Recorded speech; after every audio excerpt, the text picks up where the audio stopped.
有本是现代的一名大学生，却因和闺蜜爬山时拍照，不小心跌落山崖摔死了，却阴差阳错地穿越到70年代，那个被自己的亲妈推倒，脑袋磕在桌角，一命呜呼的原主身上。杨柳突然头痛欲裂，一股不属于他的记忆灌入脑子中。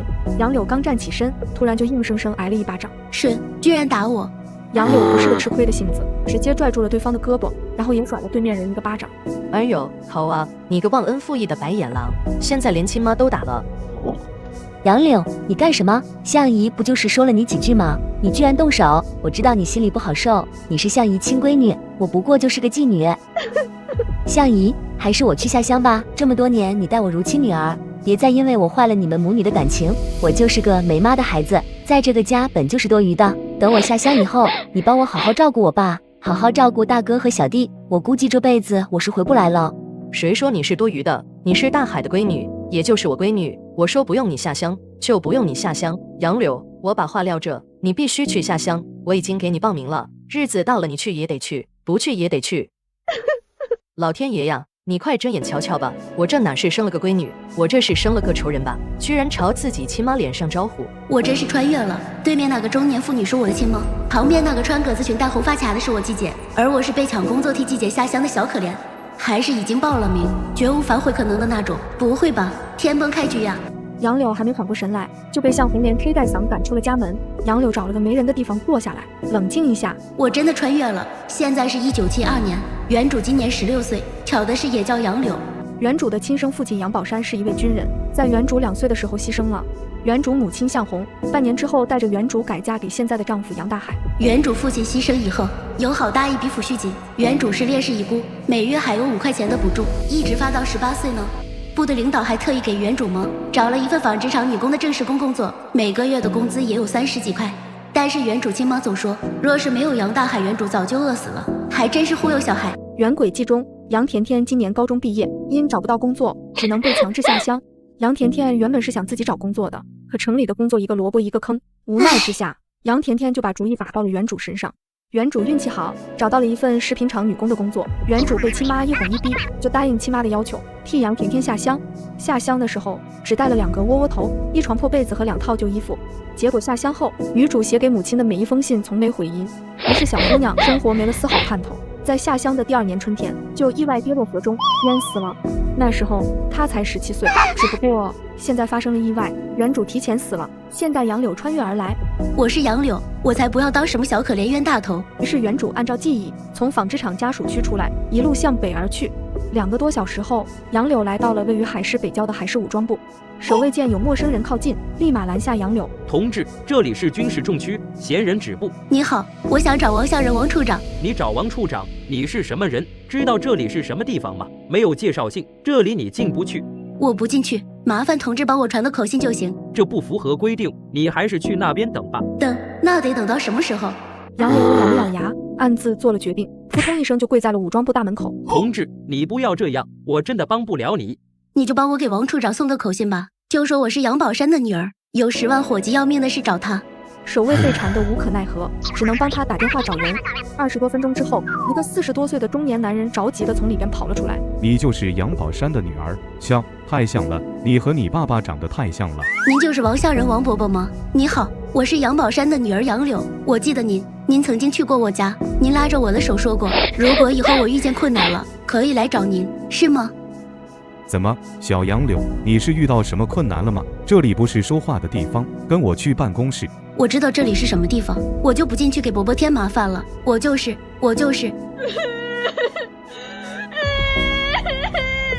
别哭别哭，走，跟我进去说。你若是受了委屈，我一定为你出头。王向仁带着杨柳进了办公室，于是杨柳把这些年的遭遇哭哭啼啼说了一遍。向红，他敢，我每年都打一个电话询问你的情况的，可每次他都说你很好，原来是报喜不报忧啊！谁说你是拖油瓶的？谁说没有那个杨大海你就会饿死的？还让你替别人下乡？我呸！你等着，伯伯这就去为你做主。王向仁出去了一趟，再回来时，楼下停了一辆小汽车和很多持枪荷弹的武装人员。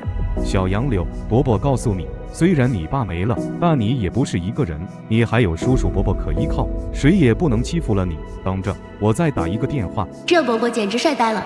喂，老姚，现在有时间吗？带上点人来我这里一趟，宝山的闺女出事了，你快着点哈。这是在给谁打电话？我刚才是给你爸的另一个战友打电话，他是去年转业过来的，叫姚兴旺，现在人还是革委会的2把手，有他去，事情更稳妥一些。谢谢伯伯。你这孩子别这么客气，这么些年我工作忙，只以为打了电话，向红不会忽悠自己，哪曾想他如此胆大包天的，把我忽悠了个彻底。若不是这孩子自己有主意找了过来，我怕是一直都会被蒙在鼓里。孩子饿了吧？我让食堂送了一份饭菜过来。这具身体本来就长期吃不饱，杨柳没客气，一个馒头，一碗汤，一份菜，被他吃了个精光。向红不做人啊，瞧把这孩子饿的。孩子，你跟伯伯说，你自己有没有什么想法？我妈已经给我报名了，下乡是肯定的，但是我心里难受。这么多年我在家里吃的比狗少，起的比鸡早，干的比牛多，却落得这个下场。我妈她连知青办给的100块下乡补助都不给我，我这身板到了乡下，她是连今年冬天都熬不过去。此刻王向仁的怒气已经到了临界点，仿佛下一刻就要爆发。正在这时，有人推门进来，杨柳向门口看去，进来的是个40出头的中年男人。老王，到底出了什么事？这就是宝山的闺女。没时间了，我路上和你说，让你带的人带了。从现在开始，我决定专心致志扮演一个小可怜就好，其他冲锋陷阵的事就交给这2位中年大叔。想当年，宝山没少照顾咱们，如今他不在了，有人欺负他闺女，那可不行。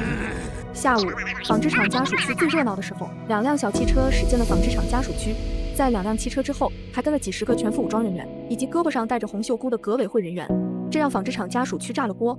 这是怎么了？难道咱们厂家属区出了什么大事？不知道啊，走去看看他们是去谁家的。杨柳从其中一辆小汽车里下来，让众人更是疑惑了。一个大娘自来熟的打听，这不是3楼的杨柳吗？你这是犯了啥事？革委会办事，瞎打听什么？大娘立马闭了嘴，拉开了与杨柳的距离。小杨柳，你们家住几楼？3楼，左拐最里边那间。王向仁摆了摆手，所有武装人员迅速冲了上去。此刻，杨大海一家正在吃着晚饭，突然房门急促响起，向红骂骂咧咧地起身开门。谁这么不长眼，居然吃饭的时候来？我的西红柿蛋花汤啊，肯定会被那些饿死鬼投胎的喝没。谁呀？别敲了，我的门板都要敲坏了，你赔得起吗？向红一开门就被门口的架势吓了一跳，门口站满了荷枪实弹的武装人员。孩子他妈，谁呀？谁来了？这是怎么了？你就是杨大海？对，我是杨大海。杨柳，杨柳那个死丫头怎么了？她是不是闯祸了？同志，要是杨柳那个死丫头闯祸了，您就把她抓走，枪毙了都行。她做的事和我们没关系。对，那孩子从小就有主意，向来不知感恩，还总是欺负我女儿甜甜。她要是犯了什么错，同志你们尽管拉走，下农场枪毙都行。她犯的事我们家是一点都不知道，跟我们没有半毛钱关系。同志，请你们明察秋毫。够了，住口！向红同志，你不认识我了？是你。小杨柳，你过来。看见杨柳，向红刚才升起来的恐惧瞬间就没了。你这个死丫头，半日不着家，又去哪里闲逛了？还招来这么多人，你是不是又去外边胡咧咧，说我对你不好？哎呀，老天爷呀，我怎么就生了这么个玩意儿啊？成天谎话连篇，嘴里没一句真的。宝山啊，我没教好孩子啊，我愧对你啊。同志，感谢你们把孩子给我送回来。既然没什么事了，那你们就回吧。怎么，向红同志，你这是心虚了？我心虚什么？你这孩子这么晚了怎么才回来？向红拽过杨柳，劈头盖脸就打了起来。好啊，当着我的面就敢动手！只见王向仁一声怒吼，带来的人齐把武器上了膛。向红拍打杨柳的动作一顿，王向仁趁机把杨柳又拉回自己身边。向红同志，这可是我们海事革委会2把手，向红真能惹事。向红同志，你可能不认识我，我也是杨宝山同志的战友，如今退伍，在革委会工作。我听说你想让宝山的女儿下乡。不是，我其实是街道要求的。领导，你也知道，现在哪家孩子不下乡？可是据我所知，杨柳今年才16岁，虽然符合下乡年纪，但她高中还没毕业，并不符合今年下乡的要求。是，确实是这么一回事。但这孩子啊，和他姐感情好，他姐今年高中毕业，他见不得他姐下乡受苦，就主动提出替他姐下乡。领导，我说的都是真的，不信你问街坊四邻。对，杨柳这孩子性子好，主动要替他甜甜姐下乡。同志，你是不知道啊，当年要不是有大海帮衬着，杨柳这孩子都活不过3岁。那时候家家都吃不饱饭，这孩子瘦得跟个猫似的。这孩子知道感恩，见不得他甜甜姐受苦，这才提出替他甜甜姐下乡的呢。放屁！谁说小杨柳会饿死？谁说小杨柳活不过3岁？小杨柳的亲生父亲是战斗英雄，是烈士，当年部队可是给了3000块抚恤金的，部队每个月还会给杨柳5块钱的补贴，满18岁为止。据我所知，杨柳今年才16，现在每月还领着5块钱的补贴呢。部队怕向红同志一个人养不活孩子，还给向红同志找了一份纺织厂的正式工作。现在你们给我说没有这个杨大海，小杨柳会饿死，简直是放屁！街坊四邻议论纷纷，面对众人谴责的眼神，向红破防了。那怎么了？杨柳是我闺女，我想怎么对她就怎么对她。可是你也别忘了，她是烈士子女，你没权利这样对她。我们知道下乡的事现在已经改不了，但是我们今天过来是要为小杨柳撑腰的。他亲爸是没有了，但是还有我们这些和杨宝山同志曾经出生入死的叔叔伯伯们，你们要是想欺负小杨柳，不行。你们想怎么样？据我们所知，小杨柳还有3天就要下乡了，在这之前，你必须把小杨柳的东西全都还给他。我没拿他东西啊！突然，向红想到了什么似的，他进屋里扔出来一床破被子和2套落了补丁的衣服。这都是他的东西，让他拿上东西给我滚！杨宝山，你个铁砂的玩意儿啊！你死了一了百了，可你闺女居然联合外人这么欺负我，没天理了！你给我闭嘴！你没资格提杨宝山同志。这就是小杨柳那孩子这么些年的东西。向红同志，你这是在装傻吗？我说的东西可不是这些。当年杨宝山同志牺牲的时候，部队给的抚恤金，杨宝山同志的房子，还有这么多年小杨柳的补贴钱，下乡知青补贴的100元，林总加起来，怎么也得有将近4000块了。如今你就只拿这么点东西出来，是不是说不过去？我养他不需要花钱吗？难道他是喝西北风长大的？我自从到了这个家以后，就开始干活，扫地、洗衣、做饭，这家里的活都是我干的。这些年来，我没有一顿是吃了饱饭的。还有我身上这衣服鞋子，都是杨甜甜不要的。这么多年，我连件新衣服都没穿过，我根本就花不了那么多钱的。是啊，杨柳就是个孩子，能吃多少？况且这么些年，杨柳过的是什么日子，大家也都知道，一个月还真花不了2块钱。这么一看，向红和杨大海2口子真的贪了能有4000块。向红同志，今天我们就是替杨柳来和你好好算算账的。如今他要下乡了，归期未定，这么些年你替他保管的钱也该给他了。那是我的钱，怎么能给他？领导，其实孩子他妈说的也没错，这么些年家里吃的用的哪样不花钱？花钱？原来你养家花的是你媳妇前夫的抚恤金。若我真认，估计不出半天，整个家属区甚至是整个厂都知道，我这么些年是花媳妇儿前夫的抚恤金养全家的。向红同志，孩子现在要去下乡，正是用钱的时候。我觉得你应该把钱拿出来让孩子自己保管。况且你已经再婚，又和杨大海同志生了新的孩子，怕是继续照顾小杨柳也有心无力。那是我的钱，谁都不能动。杨柳啊，你这孩子也是的，咱们是一家人，自家人的事关起门来自己解决，你咋还找外人过来说事？听你妈的！你姚叔叔和王伯伯不是外人，他们是我爸的兄弟，也就是我的亲伯伯、亲叔叔，由他们给我做主，我放心。这孩子怎么就不懂我的意思呢？怎么不想给钱？若是不想给钱也行，那我们就只能把小杨柳的户口再转回到杨宝山同志名下。你们也该知道，独生子女是不用下乡的。你们自家的孩子自己去下乡吧。不行，我才不去下乡。向姨，你不是说一直把我当亲闺女对待吗？我不去下乡，下乡了我肯定就活不了了。你看看我的手，哪里是做农活的手？向姨，我在家帮你带小弟，帮你干活，你让杨柳去下乡。向姨，求你了，等我以后找个好对象，嫁个好人家，绝对会好好孝敬你的，让你和爸享福。看见这一幕，杨柳的心里不可抑制地泛起酸涩，他知道那是原生的情绪在作怪。还有一件事，也希望你们2口子知道，虐待烈士遗孤那是犯法的。让小杨柳洗衣做饭打扫卫生，那时候他才3岁吧，也亏得你们2口子做得出来。老王啊，你公安那边有熟人吗？我就不信证据确凿的事，公安不受理。还有，让烈士子女替自己子女下乡，这应该也算是大过错吧？要是让纺织厂领导知道了这事，给钱，我们给钱。孩子他爹呀，可不能。你个头发长见识短，赶紧去拿钱。按照我之前算的，4000块，1分也不能少。肯定的，肯定的。向红不情不愿地进了屋，磨磨蹭蹭了好半天才拿钱出来。这4000块我是赚了，今天我也就是仗着王向仁和姚兴旺的事，若是我自己，怕是1分钱都要不回来。老兴旺办事周密，用纸笔写了收据，随后让杨柳和向红、杨大海分别签了名字，按了手印。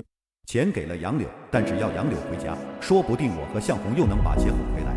孩子还有3天下乡，这几天就不回来住了。我会让人给孩子准备下乡的东西，想来你们也不会准备的。随后，杨柳坐着小汽车离开，向红和杨大海2人则是咬牙切齿，气得半死。小杨柳，这几天就到王伯伯那去住吧，到姚叔叔家里也是一样的。不用了，王伯伯，你帮我在武装部附近的招待所开个房间就行了。现在我手里有钱，正好可以趁下乡之前把要用的东西置办齐全。3天时间一到，就从招待所直接去火车站，坐火车下乡。杨家那一大家子人，我是真不想再看见了。招待所里，杨柳坐在床上数着手里的大团结，他看着这些钱，开心的嘴都合不上。怪不得人人都爱数钱，原来数钱的感觉这么爽。整整4000块，在这个年代算是一笔巨款，够普通家庭活20年的了。可是这笔巨款怎么带走呢？杨柳想了一下，立马有了一个好主意。他到招待所前台借了针线，然后又回到自己屋里，随后在裤衩上缝一个兜，把钱放了进去。忙完后，杨柳一抬头，他正对上屋外透进来的日光，杨柳瞬间有些头晕目眩。突然，一抹紫色光芒一闪而过，悄悄注入杨柳体内。万界交易系统0001正在加载，加载倒计时5、4、3、2、1，加载完成。杨柳你好，我是万界交易系统0001，已经与宿主进行了绑定。你这个系统有点不讲武德了啊，怎么能不经人家允许就随便绑定人家呢？本系统很讲武德的，明明已经问过你了，可是那个时候你已经在前世界嗝屁，灵魂正忙着往这个小世界窜呢，并没有回答本系统的提问。本着没有反对就是同意的原则，本系统自作主张与宿主进行了绑定。穿越小说整不起我，穿越必有空间或系统，看看这不就来了？若宿主有任何疑问，请提出，本系统会酌情给予回答。我为什么会穿越？和你这个系统有关，是不是你这个系统捣的鬼？系统暂无权限回答此问题。你为什么会绑定我？因为我是穿越的，还是说只是随机绑定？系统暂无权限回答此问题。我要怎么样才能回到我的世界，再死一次？系统暂无权限回答此问题。好你个系统，居然完美诠释了什么叫做一问3不知。那你到底知道什么？我是万界交易系统，宿主可以利用万界交易平台进行交易，每天可交易1次，只有宿主想不到，没有系统交易不到。不用做任务，不用完成心愿，不用做攻略。当然不用，本系统可是正经的系统。宿主是这个小世界中唯一拥有万界交易平台的人，希望宿主通过万界交易平台度过美好的一生。你就不图点什么？我当然也有要求。什么要求？宿主别忘了给个5星好评哟。这么绝的吗？统计都已经要5星好评了。绑定后，宿主获得了一份新手大礼包，是否打开？打开。恭喜宿主获得大力丸1枚，芥子空间100立方米。没了。没了。那个特王，你不觉得你们这个什么交易系统的大礼包里面东西有点少吗？这个人类不是有句话吗？礼轻情意重。本系统所有能量将支持万界交易系统进行后续的交易。真挚的祝愿宿主能在本世界活到寿终正寝。我合理怀疑你在咒我。几声响之后，系统没了声音，杨柳脑海中却突然出现了一个虚拟光屏。光屏左侧从上到下几千个联系人，有的联系人名字是绿色的，有的联系人的名字是灰色的。这是在线和不在线。杨柳继续查看光屏，光屏右侧则是一个交易界面，下方有接受和拒绝2个选项，再往下还有储物格子，应该是交易时存放东西用的。旧还挺简单易上手的，只是需要交易什么东西呢？看来得研究研究。杨柳看了一下绿色的联系人名字，这些名字都十分通俗易懂。杨柳在这些联系人中选择了一个叫做宗门大师姐的人，点了交易。几声响之后，对面的宗门大师姐接受了视频交易的请求。一个身着白衣、面容清冷的年轻女人出现在屏幕上。小友想要交易什么东西？美人姐姐，其实我是刚刚才绑定了这个万界交易系统的，这是我第1次交易。既然如此，换我来问，小友有需要的东西吗？若是有，我倒是可以和小友交易一番。暂时想不出来。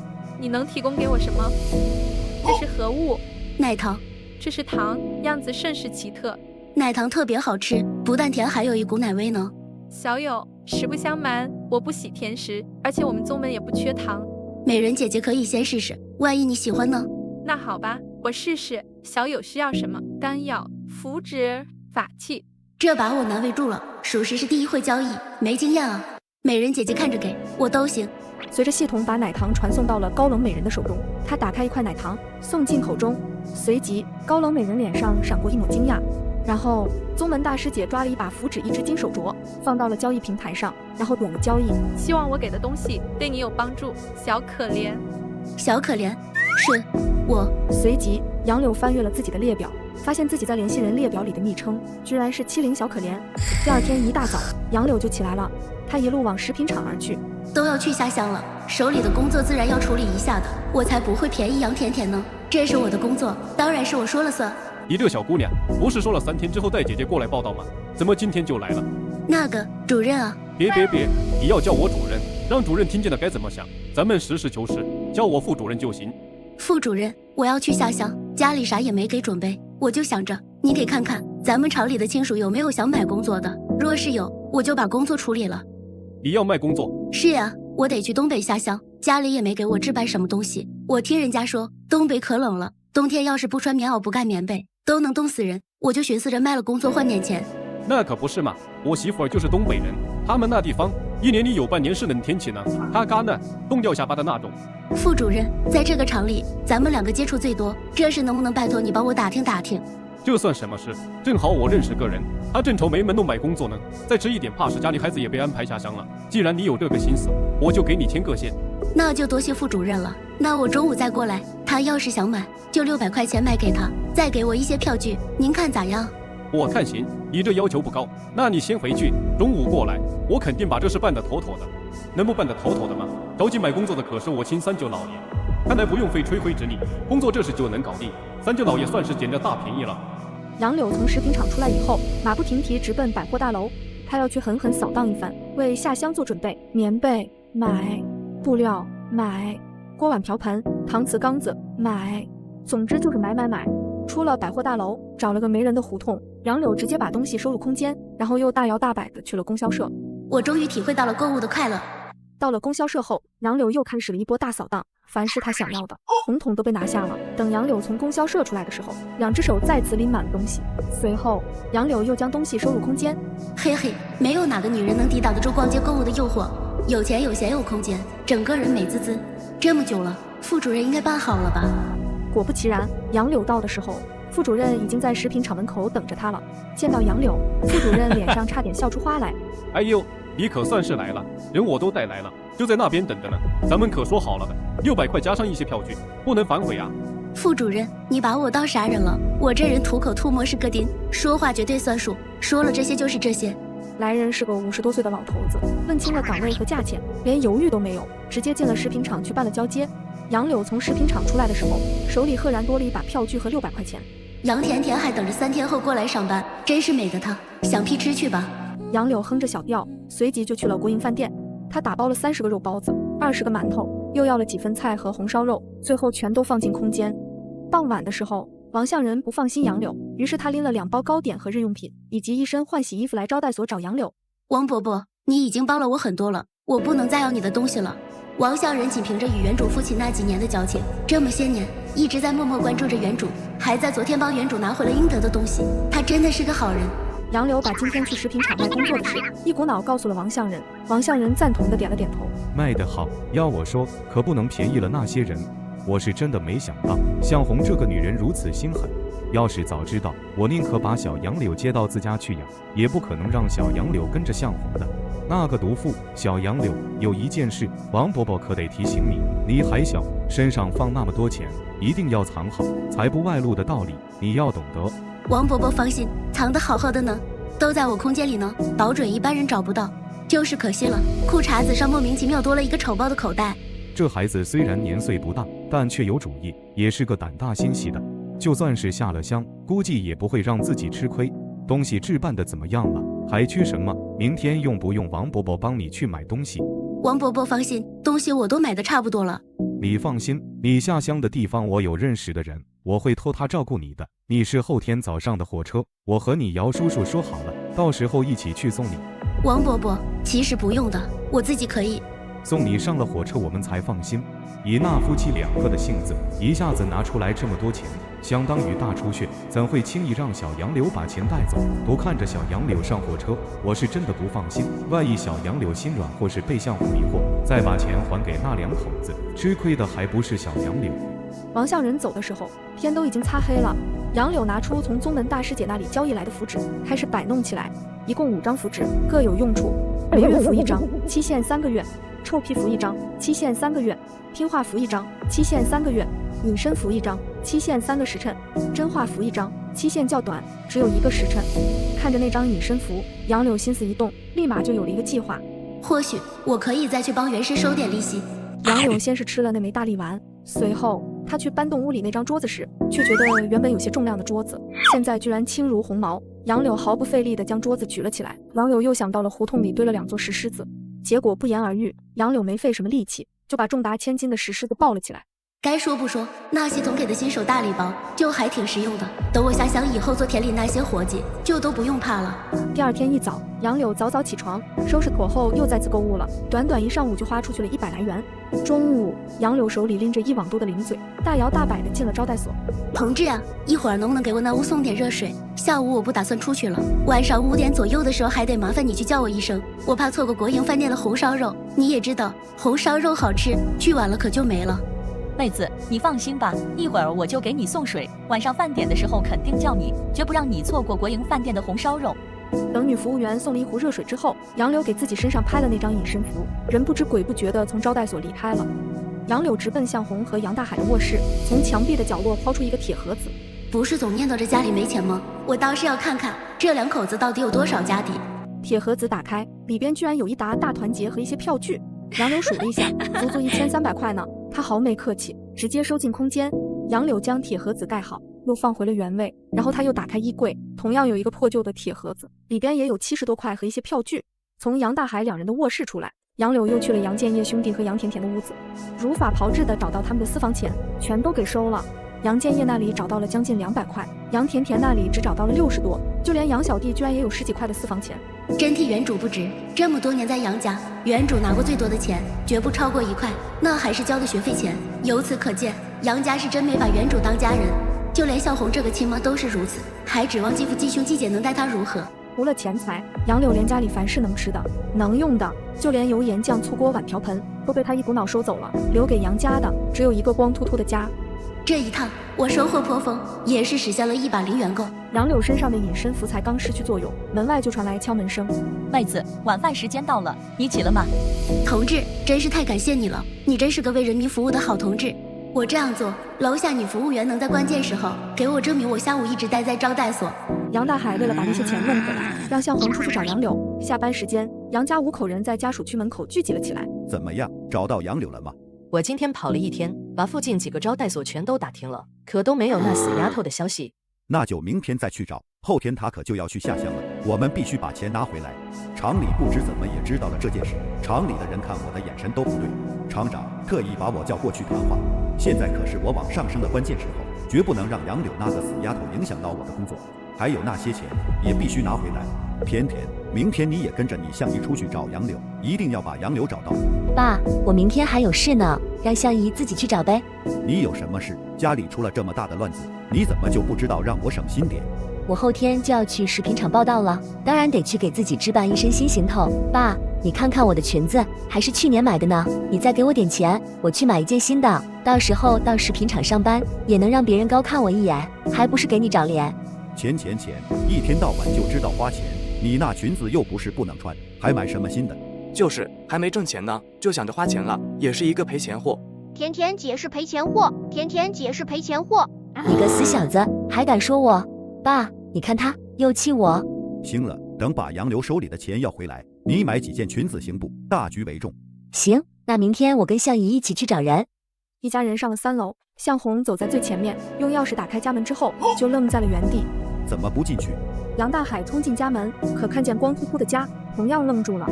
杨大海赶忙跑向卧室去找他藏起来的钱，看见完好无损的铁盒子，杨大海刚放下心，可打开铁盒子后，他立马两眼一翻，晕了过去。其他人也都没好到哪里去。当发现各自的钱全被偷走了以后，全都鬼哭狼嚎。他们的声音引来了周围的邻居，邻居们看到杨大海家的场景，同样愣住了。哪个偷儿干的事，真是啥也没给剩下啊！孩子他掉，你这是咋了？你可别吓我啊！此时，楼里一个年纪最大的老太太跑到了杨大海的身边，掐他的人中，只把杨大海人中都抠出血来了。杨大海才悠悠转醒。公安来得很快，进屋以后，杨家人一窝蜂似的拥上来哭诉：同志，有贼，我们家遭了贼了。我丢了100多块。还有我丢了67块3毛6分。呜，叔叔，我的零用钱也没了，足足10几块呢。我也丢了钱了，我们家的钱全丢了。公安记录在案，又检查了室内情形，最后定性为熟人作案。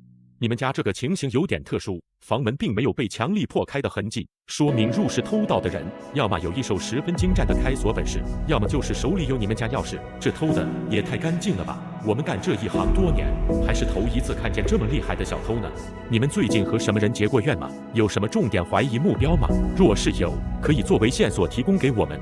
同志，我们家人都老实巴交的，从来不得罪人，也没和别人结过怨啊。我们真的没有得罪过别人，我们也不知道是谁偷的钱。同志，你们会帮我把钱和东西追回来的吧？相姨，你说会不会是杨柳？他就有咱们家钥匙，而且他不就是和咱们家结怨了吗？对耶，我们怎么把杨柳给忘了？是杨柳，肯定是杨柳。不管这事是不是杨柳做的，我都要把这件事安在杨柳身上。杨柳，他是谁？你们怎么和他结怨的？他住在什么地方？能给我们提供一些线索吗？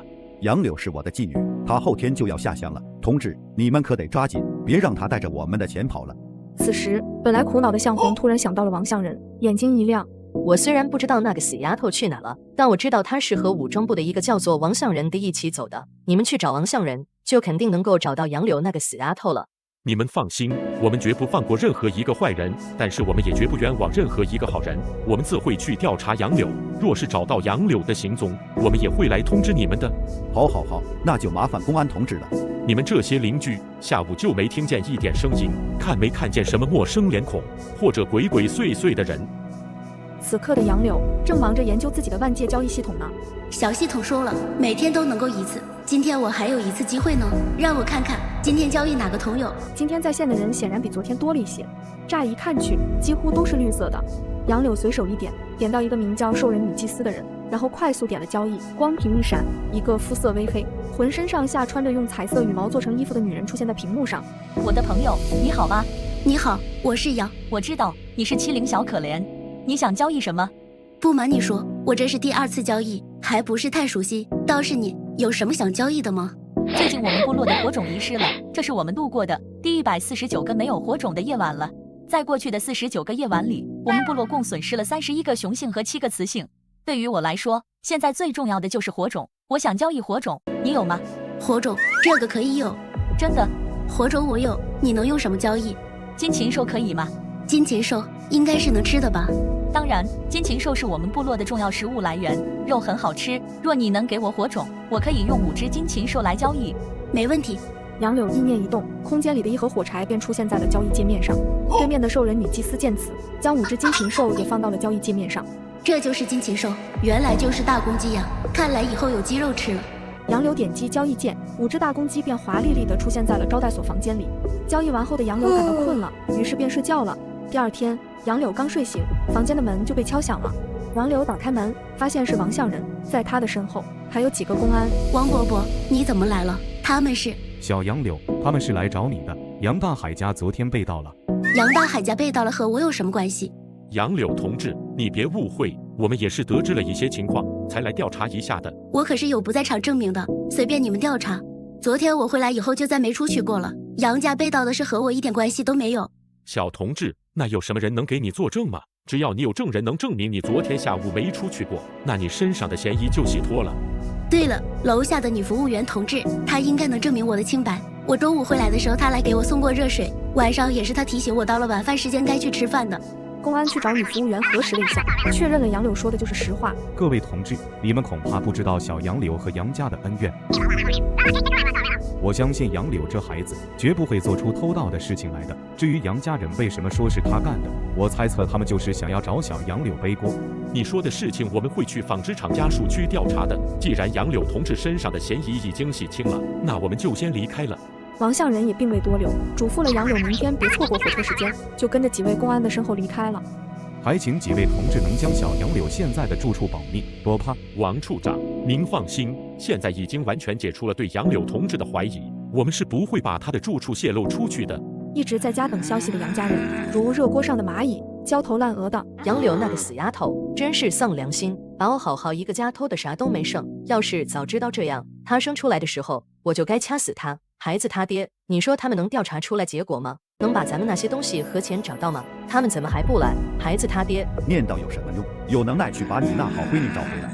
我一会儿就去找他。我是他吗？他必须把钱给我。还有你们几个，今天不是都请假了吗？全都出去给我找，务必把杨柳给我找到。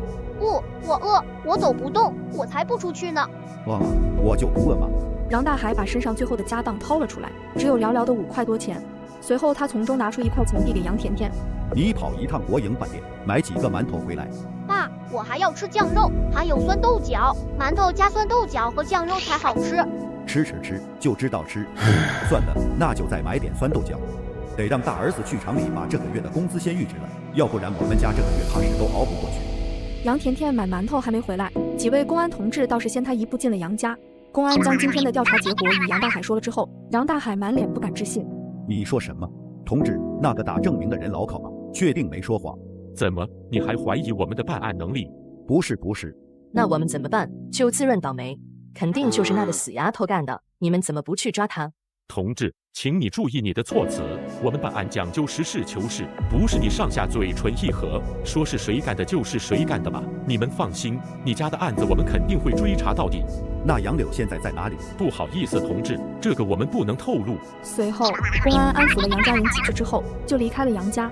杨甜甜回来后得知此事，则是崩溃了。孩子他爹咋办啊？我为什么给那死丫头办下乡？若是没办下乡，那死丫头依然留在家里，那她手里的钱我早晚能抠出来。可那死丫头一旦下了乡，再想寻她可就比登天还难了。明天早上杨柳不是出发去东北吗？我们去车站给她。只是这次你要听我的，别在成事不足败事有余。我那不也是为了这个家好？我明天可去不了，你们别忘了，明天是早就定好了我要去食品厂报到的日子。老大，明天你照常上班，我和你向一去堵杨柳就成。下乡的前一天晚上，杨柳又用1块香皂换了5张符纸，3张平安符，1张认知障碍符，1张胡说八道符。第二天，杨柳起得很早，他的行李只有2个大包袱和1个随身挎包，这些都是用来掩人耳目的。其实里面没啥东西。王向仁和姚兴旺2人来得很早，杨柳下楼就看见了等在招待所外的2人。你这孩子可真是个死心眼的，行李什么的完全可以邮寄，何必扛在身上？上下车的时候多不方便。王伯伯，姚叔叔，我力气大着呢，我拎得动。赶紧上车，我们这就出发。3人上了车，王向仁和姚兴旺2人把杨柳送到火车站后，王向仁又不放心的一直叮嘱杨柳：小杨柳，这是我和你姚叔给你准备的，往后我们都不在你身边，自己要学着照顾自己，遇见什么事了，记得给我和你姚叔写信。杨柳想到昨天晚上自己第2次和宗门大师姐交易的平安符，杨柳拿出来给了王向仁和姚兴旺1人1张。小姑娘的举动把2个中年老男人弄得直懵。小杨柳，你往我们兜里塞了啥？是我特意求来的，能替我保佑姚叔和王伯伯，你们可一定要随身携带呀！你们要是不随身携带，那就是把我小杨柳给忘了。那哪能嘛，小杨柳送我们的，我们肯定是会随身带着的，是不是老姚？对，肯定日日带着。火车鸣笛声响起，再有几分钟就要发车了。王向仁和姚兴旺2人又嘱咐了几句，杨柳便急匆匆地上了车。火车慢慢启动，杨柳的眼圈瞬间就红了。我就要去下乡了，还不知何年何月才能再次回到海市呢。忽然，杨柳看见了杨大海和向红，2人正在被乘务员驱赶。同志，火车启动了，再不下去只能请你们买票了。 2人没有钱买票，只能灰溜溜下车。你连自己闺女到底在哪个车厢都记不清，还不是你今天起晚了？这么重要的时候，居然还能睡过头。看来这2个人是来找我的，只是可惜呀，苍天有眼，差一点就让他们成功了。不过总不能让这两人白来一趟。杨柳趁着无人注意，从空间中拿出2张黄色符纸，悄悄甩向了杨大海和向红。符纸触碰到两人，瞬间便不见了踪迹。杨柳乘坐的这趟火车是从海市发车，最后到达黑省的龙平县。一般情况下，3天左右就能到达目的地。杨柳熟知剧情，知道自己会去位于黑省的龙平县。和平公社的岭山大队，这节车厢里坐着的都是通往黑省下乡的知青。杨柳将王向仁给的包裹打开，包裹里有2包糕点、几瓶肉罐头、高粱饴，还有一个军绿色水壶、绿军装、100块钱以及几张票据。这年月，这种款式的绿军装只有军队中才能淘汰下来。杨甜甜曾经闹着让杨大海给他也弄一身这样的绿军装，可是托人走了关系，依旧没弄到。如今我不费吹灰之力，居然就得到了一套。等我有能力的时候，一定会报答这2位大叔的。今天早上，杨甜甜特意换上了自己最好看的那件裙子来食品厂上班。她兴冲冲地来到食品厂以后，却被告知这份工作早在几天之前就被杨柳给卖了。此时的杨甜甜正一脸懵逼地从食品厂走出来。怪不得呢，之前让杨柳带我来食品厂办手续，死丫头一推再推，说什么跟厂里说好了，报到当天直接拿家里户口本去就成，糊弄我呢。杨甜甜气得怒火冲天，恨不得把杨柳撕碎，但是随之而来的则是一阵阵害怕。工作没了，我是不是也得下乡？我才不要成为你腿子呢！我得抓紧时间去找工作。希望爸妈能在车站堵到杨柳，能从杨柳手里把钱拿回来。有了钱就能买一份工作了。早上，杨甜甜对邻居们炫耀自己今天要去食品厂上班，可是如今还没过2小时，杨甜甜就灰溜溜的回来了。咦，甜甜丫头啊，这么早就下班了？杨甜甜兴奋不已，好像脚底下才2个风火轮，迅速跑回了家。这孩子平时不是挺爱说话的吗？今儿这是咋了？你说你怎么一点不会看人眼色？你看他那个样子，肯定就是出了什么岔头呗，活该！我听说这份工作还是他从人家杨柳手里抢来的呢。杨甜甜刚走进屋，却意外对上了杨大海和向红2张同样无精打采的脸。爸，向姨，你们怎么这么快就回来了？钱要回来了吗？杨大海唉声叹气的，向红则是哭哭唧唧。杨甜甜一看他们的情形，立即就明白了这是怎么回事。好一个杨柳啊，下乡之前居然玩了把大的，把我家害得这么惨。看来向姨说的没错，杨柳就是个养不熟的白眼狼。你怎么这个时候就回来了？听完杨甜甜的讲述后，几乎是瞬间，杨大海看上去就老了好几岁。看着哭哭唧唧的媳妇儿，看着哭哭唧唧的闺女，杨大海心里烦闷更甚。哭，一天天的，家里这点子福气全让你们哭没了，再哭都给我滚出去！不行，我不能继续在家待下去了，我得去厂里。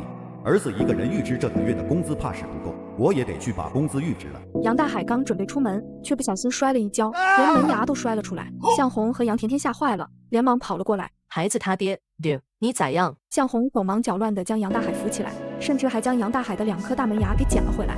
这东西可不能乱扔，赶紧去医院，万一还能粘回来呢。向红带着杨大海赶紧去医院，只是意外接踵而来。3个人还没下楼梯呢，杨甜甜一不小心绊倒，撞到了杨大海身上，杨大海直接从3楼楼梯摔了下去。爸，孩子他爹，咱们赶紧把你爸送医院去，小心点，千万别碰到他的腿。向姨，我不知道怎么弄啊，我去喊人来帮忙，你守着你爸。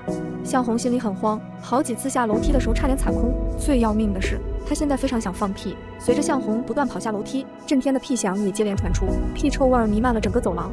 向姨早上是不是背着我们偷吃了？这味儿太冲了。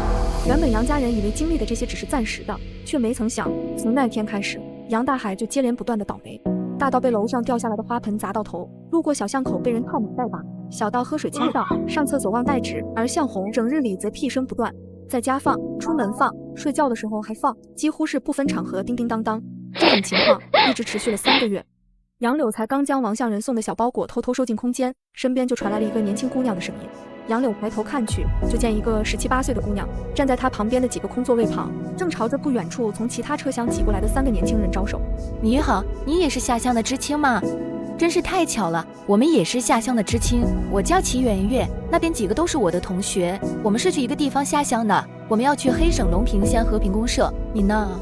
这么巧的吗？原主的上辈子过得浑浑噩噩，从上了火车开始一直战战兢兢，根本没记得太多人。这几个原主的记忆里似乎也出现过，但印象不深，原主甚至连他们的名字都不怎么记得。真巧啊，我也是去和平公社下乡的。啊，太好啊，同乡又同去一个地方下乡，以后我们可要相互照应一些啊。圆圆，你在和谁说话呢？他们应该是高中毕业没找到工作，只能认命下乡的倒霉蛋。这是谁啊？你认识？刘明，帮我把行李放上去。那个叫做刘明的笑得跟个傻子似的，飞快接过柔弱姑娘手里拎着的包袱，轻而易举地将包袱放在了货架上。他见柔弱姑娘要坐在杨柳对面的座位上，立马用自己的袖头把那个位置擦了又擦。小莲，赶了这么远的车，累了吧？渴不渴？我去打水。水壶在那里，你自己拿吧。秦川哥，你也快来坐呀。秦川是另一个长相文质彬彬的男生，他不耐地看了一眼齐圆圆，似乎有些不满齐圆圆的没有眼力劲儿。圆圆，你快帮秦川哥把东西放好啊！赶了一早上的路，秦川哥肯定也累了。啊，对，是我的错。秦川，你的行李交给我，你和小莲先休息。齐圆圆接过秦川身上的包裹，然后将包裹一个一个塞进货架里。等齐圆圆做完一切，坐到杨柳旁边的时候，那个叫做秦川的男生已经和柔弱姑娘坐到了一起。两人满眼含笑，看着彼此的眼神都快拉成丝儿了。见到齐圆圆看过来的目光，两人眼神又飞快分开。你怎么不去打水？你也没让我去打水啊，是我的错，我这就去。杨柳，你喝水吗？我一起帮你打回来。不用了，谢谢。我怎么觉得这4个人的关系有点微妙啊？感觉会有一出狗血大戏等着我。希望这几个人最好不要和我分到一个大队。大家坐在一起就是有缘，要不认识一下？有什么不对吗？大家都是来自五湖四海。不，我说错了，大家都来自同一个地方，认识一下以后完全可以互相帮助的。这是杨柳知青，也是到隆平县和平公社下乡的，和咱们去的是一个地方呢。我是杨柳，确实是到隆平县和平公社下乡的。你们好。我是秦川，今年18岁，是这次下乡的知青。你好。我叫方小莲，和秦川哥一样，也是18岁，杨柳知青，很高兴认识你。我叫刘明，我和小莲从初中起就是同学。小莲，说了这么久的话，口渴了吧？赶紧喝点水润润嗓子。谢谢你，刘明。秦川，你也喝点水吧。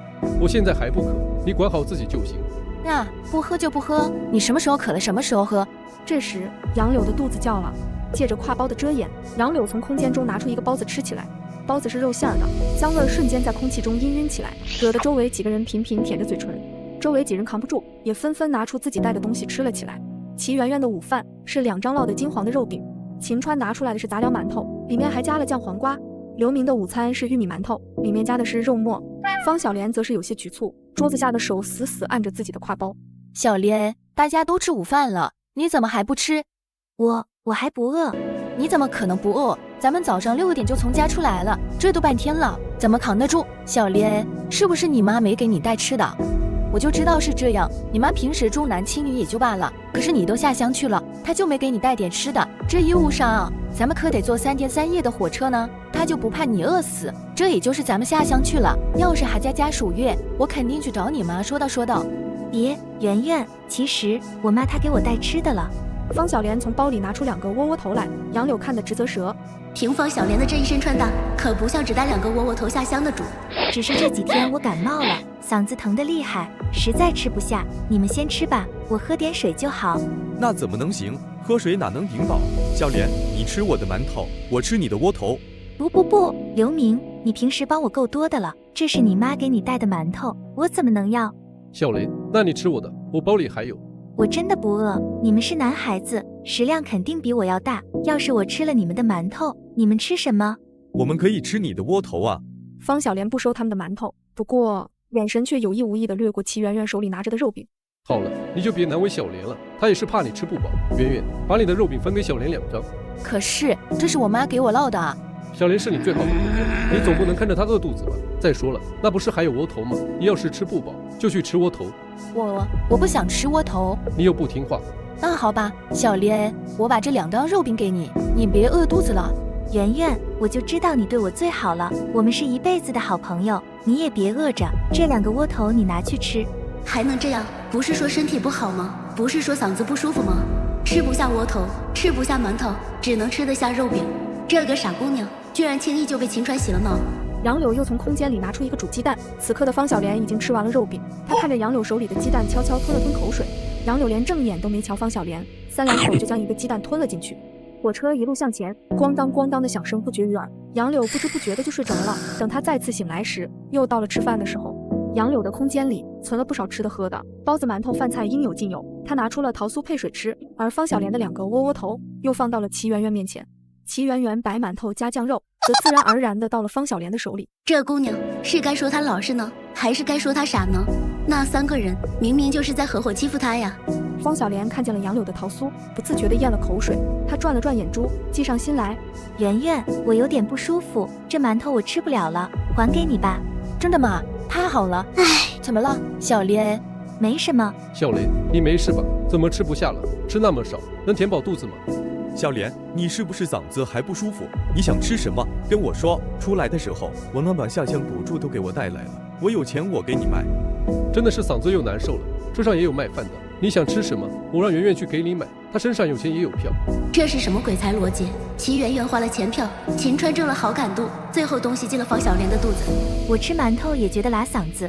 圆圆，你身上还带别的饭食了吗？小莲都这么难受了，作为好朋友，你是不是应该伸出援手？我妈就只给我带了1天的饭，我妈说现在天气热带的都路上就馊了，我也没有别的饭食了。刘明眼珠乱转，不经意间，刘明的目光对上了杨柳，随即他眼神一亮，杨柳忽然就有种不好的预感。杨柳知青，你刚才吃的是啥来着？啊，桃酥，桃酥是吧？小莲，你想吃桃酥吗？杨柳知青他有桃酥。杨柳知青，快把你的桃酥拿出来，让小莲吃点。小莲刚才只吃了半个馒头，你总不能让她饿肚子吧？叫一声来听听。什么？杨柳知青，你的话是什么意思？叫什么？当然是叫声爹呀！我这人心善得很，你要是实在不愿意叫爹，叫妈也行。你这人怎么骂人呢？我怎么骂你了？你让我管你叫爹叫吗？不就是骂我吗？咱们什么关系都没有，我凭啥管你叫爹叫吗？不对，就算咱们真有什么关系，我也不能管你叫爹叫妈。哟，真是急了！你也知道咱们什么关系都没有啊，那我凭什么给他桃酥？算了，好男不跟女斗。哼，你是斗不过。你们不要为我吵架，其实我不吃也是可以的。杨柳知青，我替刘明跟你说一声对不住，他那人没有坏心，只是脾气急了些。他其实只是担心我吃不饱而已，本意是好的，可能就是没表达好。我们的意思是跟你换，不是白白跟你要。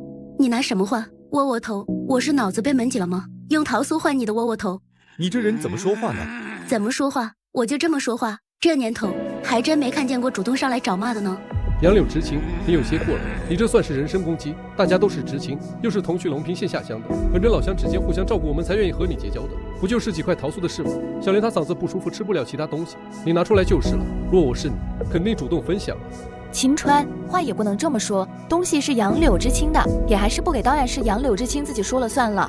还有你，明知道小莲嗓子难受，就不能多照顾她一些？你们不是好朋友吗？小莲总让我们多担待你，可你呢，又是怎么对待小莲的？看着别人如此欺负她，要不杨柳知青，我和你换吧，我包里还有1包大白兔奶糖，我用糖来换你那包桃酥。不换。杨柳不想继续坐在这里了，他拿起水壶，然后离开了座位。你还坐在这干什么？还不追过去想办法？没看小莲都难受成这样了吗？今天你务必让小莲吃上桃酥。对呀对呀，咱们几个人里，也就只有你跟那个牙尖嘴利的知青能说得上话。小莲平时待你那么好，跟亲姐妹似的，关键时候你也得对得起小莲啊。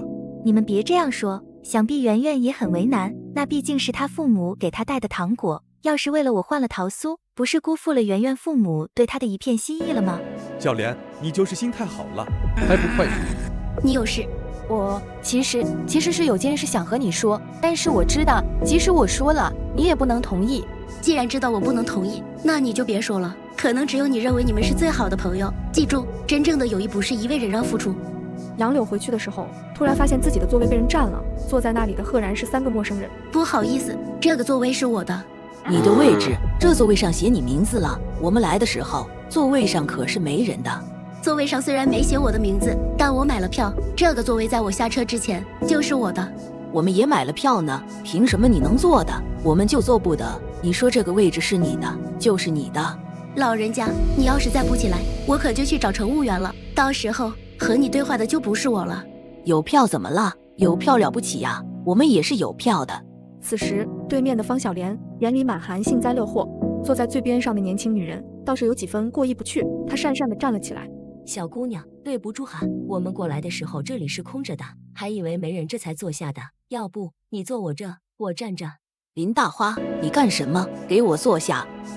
这座位就是咱们的，座位上没人我们才坐下的，是他自己护不住自己的座位，活该他站着。活该是吧？好，老太太，我也不跟你废话，我这就去找乘务员，让乘务员跟你讲道理。不行，你不能去找乘务员。一听杨柳真要去找乘务员，老太太立马炸了毛，将怀里的孩子护得紧紧的。杨柳心思一动，立即有了一个猜测。别，小姑娘，你坐我这里，我不坐了，让我娘和孩子坐就成。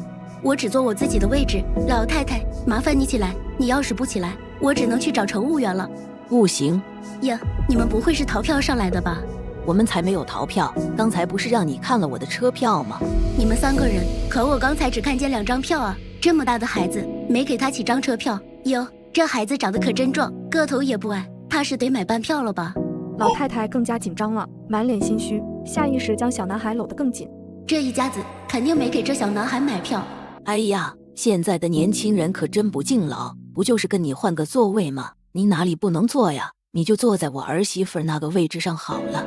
我说了，我只要我的座位，而且这里还有一个人没回来呢。等他回来，你们还得站起来1个人呢。此时齐圆圆回来了，但他没料到会遇见这一出。看着撒泼打滚的老太太，齐圆圆当时就怂了。大娘，那你和孩子坐吧，我站着就好。老太太，我给您最后一点时间，这个座位是我的，你要再不把座位还给我，我只能去找乘务员了。哎呦，现在的小年轻可真没有同情心，我岁数大了，还领着小孙子，根本站不住。是啊，岁数大了可不就是熬不住吗？这家子也不容易，老的老，小的小。小姑娘，你年轻力壮的就让他们吧，等他们下车你再坐就是了。忍一忍，你们是站着说话不腰疼啊？那你们何不问问他们，是到哪站下车呢？我到平康县下车，也就2天多的时间，我们这老的老小的小事真站不住了。小姑娘啊，等我下了车，座位就还给你还不行吗？哟，你到平康县下车啊？可是我的目的地是荣平县，合着我买的坐票就是为了上车以后给你让座。既然你们都这么好心，那不如就把你们的座位让给老太太好了。1个可不够，人家是一家3口，需要3个座位呢。据我所知，你们是一家3口吧？他们是3个人，正好你们一家也是3个人，何不你们一家发挥一下精神，把座位让给他们一家呢？我们一家也不认识他们，凭什么给他们一家让座位？要是座位让给了他们，我们一家坐在哪？呀，你说的没毛病，我也不认识他们，我凭什么给他们让座位？座位给了他们，我坐在呢？你自己都做不到，凭什么要求我做到？这下周围的人都识趣的闭上了嘴。老太太看见媳妇的模样，立即就炮火对准了儿媳妇儿。你个丧门星的玩意儿，分不清里外人，出门在外一点用都没有，早晚让我儿子休了你。没看金宝嚷着渴了吗？还不赶紧去打水？要是渴着了我孙子，看我不打死你！小媳妇儿不敢再说什么，从包袱里拿出一个水壶，悻悻地走了。见周围没有人在为自己说话，老太太开启1哭2闹3上吊的模式。杨柳丝毫不惯着她，直接上手把老太太和小男孩直接从座位上拎了出来，祖孙2人一起被扔到过道上。这小丫头看着瘦巴巴的，力气咋这么大？杨柳坐回座位后，老太太再没敢吭声，只敢带着孩子坐在了齐圆圆的位置上。世界终于清静了，在绝对武力面前，什么都是浮云。以后我能动手绝不吵吵。果不其然，齐圆圆回来后，一直憋了巴屈的在过道站了几个小时。圆圆，你是不是累了？要不我跟你换一换，你来坐下歇一会儿吧。不行，小莲，你这身体还没好，可不能累着。圆圆，你太不懂事了，小莲身体不好，你怎么能坐她的座位？小莲，我不累，你身体不好，你还是坐着吧，我可以的。第2天早上，车厢里突然爆出吵嚷：小豆子，我的小豆子不见了！金宝他后娘不好了，金宝不见了。你说啥？金宝咋了？金宝他不见了，我就是上个厕所的功夫，让他在外面等我，可我出来后这孩子就不见了。那还等啥呢？咱赶紧去找啊！我往前边，你往后边，快点！找了，我找了好半天了，可是一直没找着。报车上的公安了吗？报了，他们也在帮着找呢。奶的大孙子啊，你可千万别出事啊！你们赶紧去找啊！我从前边车厢过来的，听人说那边车厢也丢了2个孩子呢，才2、3岁的。原本就着急的老太太听了那人的话，吓得直接白眼一翻，昏了过去。没过多久，就有车上的公安在各个车厢检查起来。杨柳并不想掺和这些事情，边准备去上厕所。排在最前面的是个中年女人，手里拎着一个大大的军绿色袋子，她将袋子抓得紧紧的，时不时的东张西望。这时，厕所门打开，排在第1位的中年女人拎着袋子走了进去。厕所里一共没多大地方，袋子里装了什么宝贝东西，还非得拎进去？这时，有2个公安一边朝这边过来，还一边查看着众人的行李。他们应该是在找那几个丢失的孩子，也不知道有没有线索。厕所里的是谁？哦，是个大妹子，她才刚进去。这时，杨柳后面又来了一个年轻男人，男人拎了一个大包袱，里边鼓鼓囊囊，不知装什么东西。你把包袱打开，让我们看看里边是什么。我的包袱吗？里边什么都没有啊，就是我的行李。我们需要看一下，请你配合。年轻人当着所有人的面打开包裹，里边确实就是一床被褥，别的什么也没有了。这边检查包裹的时候，厕所的门开了，那个中年妇人走了出来，但是袋子并没拎出来。这时，那个大汉捂着肚子冲进了厕所，迅速关上了厕所门。公安则是拦住了那个中年妇人。有包袱或者行李吗？还请你配合。若是有，请让我们检查一下。车上有人丢了孩子。谁家的孩子啊？这帮人贩子可真不干好事儿。同志，你们可得好好查查，丢了孩子的家庭可咋活呀？哦，对了，我包裹在那边，你们来时应该检查过了吧？那好吧，若是发现什么可疑的人，及时汇报。同志，你放心，出门在外互相帮助是应该的。要是让我发现了那天杀的人贩子，我肯定第一时间就向你们汇报。我总觉得哪里有些不对，怪怪的。过了很长一段时间后，厕所的门才开，那个壮硕男人拎着那个军绿色袋子走了出来。咦，这个大袋子怎么在他手上？这个大袋子不是之前那中年女人的吗？大汉拎着大袋子，快步走进了检查过的车厢，随后坐到了那个中年女人的对面。难道两人认识？可是若两人认识，为什么一句话不说，表现得仿佛陌生人似的？我想跟大姐你打听几句话。你这小妹子咋这么客气？几句话的事用不着给东西。大姐，我就是想问，那个具绿色袋子，你还有没有印象？那到底是那个女人的还是那个男人的？小妹子，姐可得提醒你，火车上可是有公安的，要是犯了啥事，轻易逃不了。大姐，你想哪去了？我就是好奇而已。你刚才没注意到吗？先前是那个女人拎着袋子进的厕所，可再出来时，袋子却在男人手里了。有啥奇怪的？兴许人家是两口子呢。可他们也不像啊，夫妻怎么一句话都不说，连个交流也没有？小妹子，你没成家呢吧？一看你这小妹子就是没成家的。大姐告诉你哈，年轻小两口那是恨不得整天腻歪在一起，有说不完的话题。可若是中年夫妻，那就不一定了，相顾无言是正常的，甚至相看两厌的都有。你这小妹子好奇心忒重，我得回去了，我儿子也等着来厕所呢，回得晚了，他要是尿裤兜子里还得我洗。几分钟之后，火车到了东市站，那对略显可疑的中年男女站起了身。大汉速度极快地挤下了火车后，中年女人才拿起大袋子下车。杨柳则是悄悄跟在中年男女身后，却不小心被一个身瘦的少年撞到了。哎呦！同志，你没事吧？同志，对不住哈，我着急赶火车，这才撞了你。没事没事，你赶你的火车去，我也有事要办呢。你这样子可不像是没事的，真是对不住，我带你去医院吧。我真没事，就是撞得狠了点，你再不上车，车就开了。随后，杨柳转身就跑，黑小子猛了一瞬，最终用最快的速度上了火车。杨柳终究慢了一步，等他跑到出站口的时候，那对中年男女已经顺利出了站。这时，杨柳看到那大袋子动了，这两个人绝对是人贩子，不行，不能让他们跑了。杨柳想都没想，尾随着两人出了车站。出站以后，有人来接那对中年男女。凭我自己能打掉一个人贩子团伙吗？万一被人贩子反咬一口怎么办？老天爷呀！这时候要是给我安排一个搭档就好了。此时，杨柳的身后忽地响起一道男声：“同志，终于找到你了。”是你。同志，我怎么想怎么觉得不放心，你还是跟我去医院瞧瞧吧。你要是实在不愿意去也行，那你就把这个收下，算作是我对你的补偿。别一口一个同志的叫，我比你大，叫大姐。你怎么知道你比我大？我不知道，但是我说我比你大就是我比你大。你坐火车要去干什么？着急吗？我是知青，要去隆平县下乡。这个世界这么小的吗？怎么又一个去隆平县的？我也是去隆平的知青，不过今天你被我征用了。我在这人贩子，下乡建设农村是好知青，打掉犯罪团伙，救出被拐儿童同样是好知青，你说对不对？你是当地人吧？对这附近熟悉吗？我就是在这一片长大的，对这附近自然熟悉无比。好，那我现在就交给你一个任务，去报案，就说发现了人贩子，能完成吗？保证完成任务。那你呢？我先去跟踪人贩子，看见他们那个包了吗？我怀疑那里边装着的就是孩子。现在我去跟踪他们，找到他们的老巢，你去报案，懂吗？那到时候我带着公安去哪找你？看见了吗？每隔一段路，我就扔几粒黄豆，找到黄豆就能找到我了。大姐，你太牛了！那你还不快去？杨柳跟在中年男女身后，一路向北而去，每隔上一会儿就扔下几粒黄豆。最后，那对中年男女拐进一条僻静的小巷子，进了一户高墙大院的人家。杨柳扔出最后几颗黄豆，然后躲进了斜对面一家空置的小院。大半个小时过去了，巷子里依然静悄悄的。黑小子怎么还不来？难道是找不着我扔的黄豆粒了？若是再耽搁下去，会不会生出什么变故？紧闭的大门突然打开，从里边走出来一个鬼鬼祟祟的年轻人，然后快步离开。再返回时，身后跟了一对双胞胎，两个男人手里各拎着一个大号袋子，袋子沉甸甸的。若是我没猜错的话，那两个袋子里也是孩子。真希望黑小子快点来，要不然我只能自己对上这些人贩子了。没多久，小院的门又被人打开了，那对中年男女率先走出来，在他们身后还有刚刚进院的那对双胞胎兄弟和那个男人，最后还有一个50多岁的老头。这是要跑！杨柳别无选择，他冲出院子，故意跌倒在那群人贩子面前。几个人贩子吓了一跳。你是干什么的？怎么出现在这里？你们是谁呀？大牛饿了，想吃饭饭。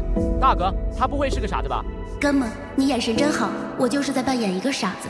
你才是傻子，你全家都是傻子。我娘说了，谁说大妞是傻子，谁就是傻子。大妞不跟你玩，你会。大哥，看来我没看错，这就是个傻妞。看起来还真就是个傻的。当家的，你觉不觉得他有点眼熟？不会吧，自己在火车上可没和他们两个说过话，就是去厕所时，中间还隔了人的。难不成这中年女人记性特别好？我想起来了，当家的，你觉不觉得她长得有点像刘家屯村东头老看家的小闺女？这就是个傻子，我们赶紧走，别耽误了正事。大哥，既然是送上门来的，不如我们一起带着。上次去山里，不是有好几家想要媳妇儿吗？现成的一个，不减白不减。大妞饿了，大妞想吃东西。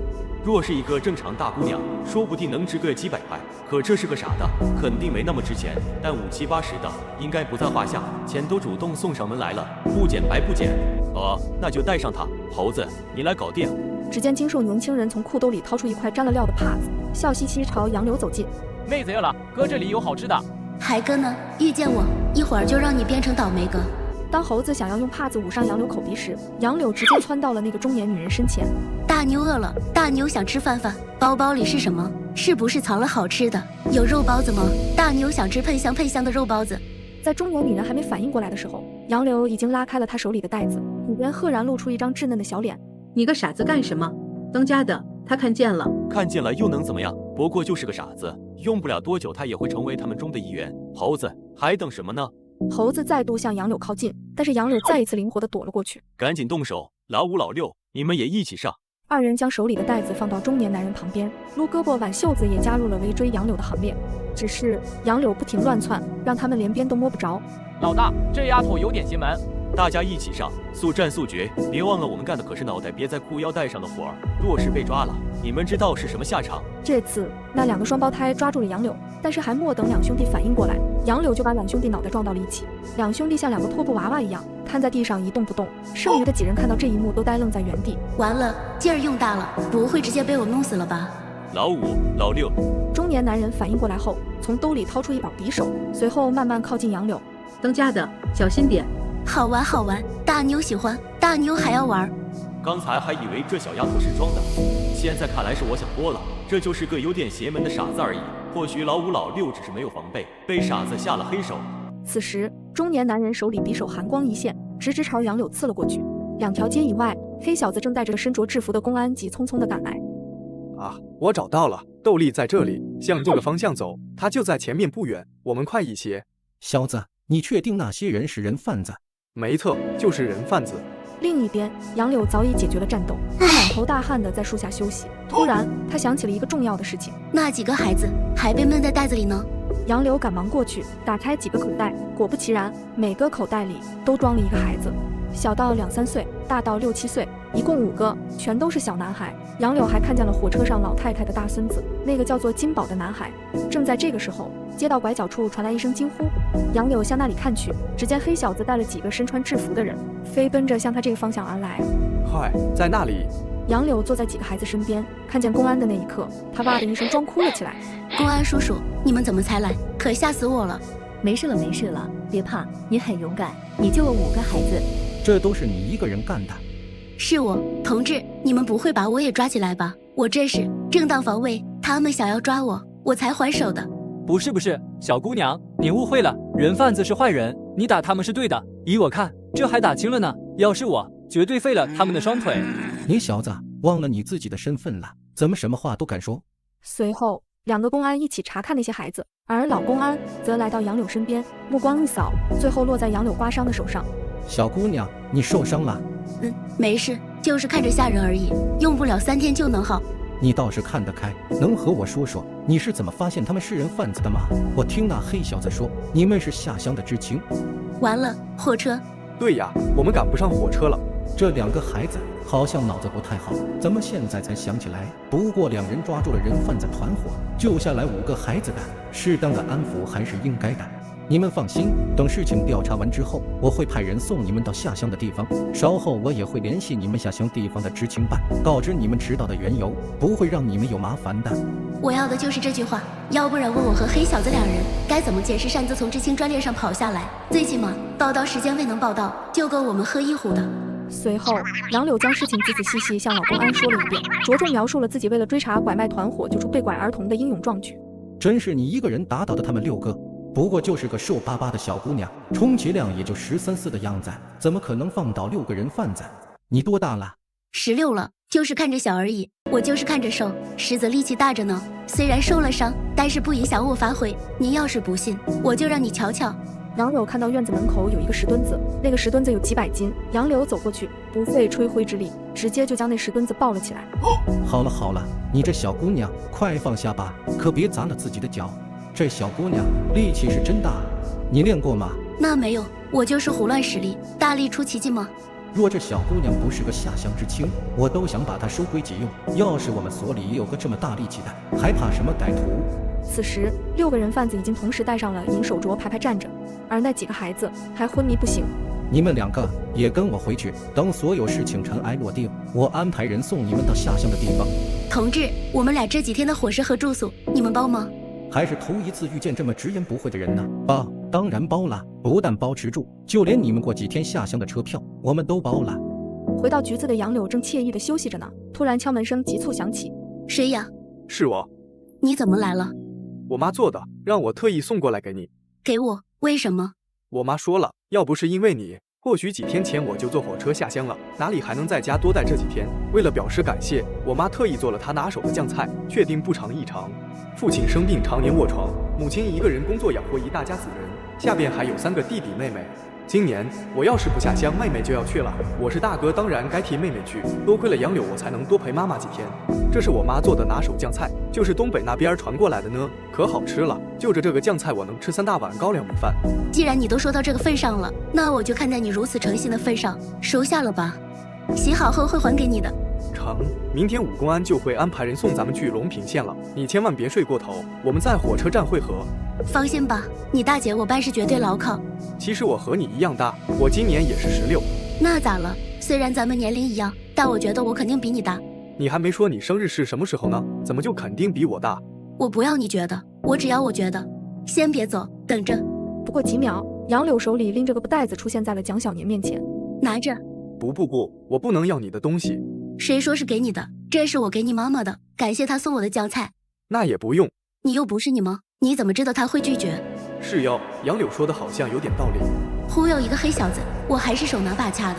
在过去的几天里，杨柳和蒋小年2人配合老公安他们完成了各项取证调查。期间，杨柳还看见了火车上的那对婆媳抱着那个叫做金宝的小男孩，那是一通哭。当得知是杨柳救了自己大孙子，抓住人贩子的时候，老太太一改之前嚣张跋扈之态，扑通一声就跪在了杨柳跟前。姚寿啊，这么大岁数的人跪在自己跟前，这老太太不是为了感谢，而是为了变相的让我折寿吧？老太太似乎也意识到了自己举动的不妥，她脸色讪讪地站起来，却让儿媳妇和孙子跪了下来。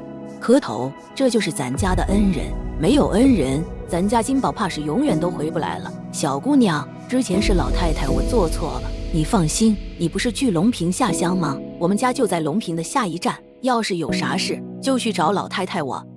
自打绑定这个系统以后，杨柳每日都不忘交易一次，比如从下堂妻她是女将军的姑娘手中用小人书换了一把匕首，从末世校花女霸王的飒爽美女那用5斤白面换来了10根金条，还从部落女祭司那用大盆和保温杯换了10只金禽兽。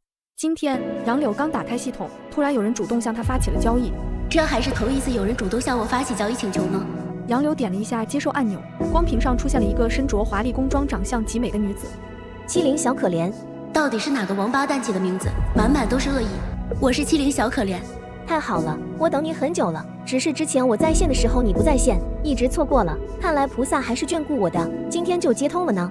这是专门来找我的，你找我有什么事？小妹妹，别害怕，姐姐可是个好人哟。你认识宗门大师姐吧？我就是通过她才知道你的呢。我听宗门大师姐说，你有一种糖果很是可口，她居然说我没吃过那种糖果，怎么可能？我倒是要瞧瞧，这世间有什么糖果是我未曾食过的？原来是奔着奶糖来的啊！小妹妹，姐姐我向来大方，怎么样？那种糖果你还有吗？何不与我交易一番？符纸法器什么的，我倒是没有，不过金银玉器、绸缎布匹什么的，还是有很多的。姐姐喜甜食，自然。小妹妹，难道你除了那种糖果，还有别的甜食？当然，我不单有，还很多，还都是姐姐你未曾吃过的甜食。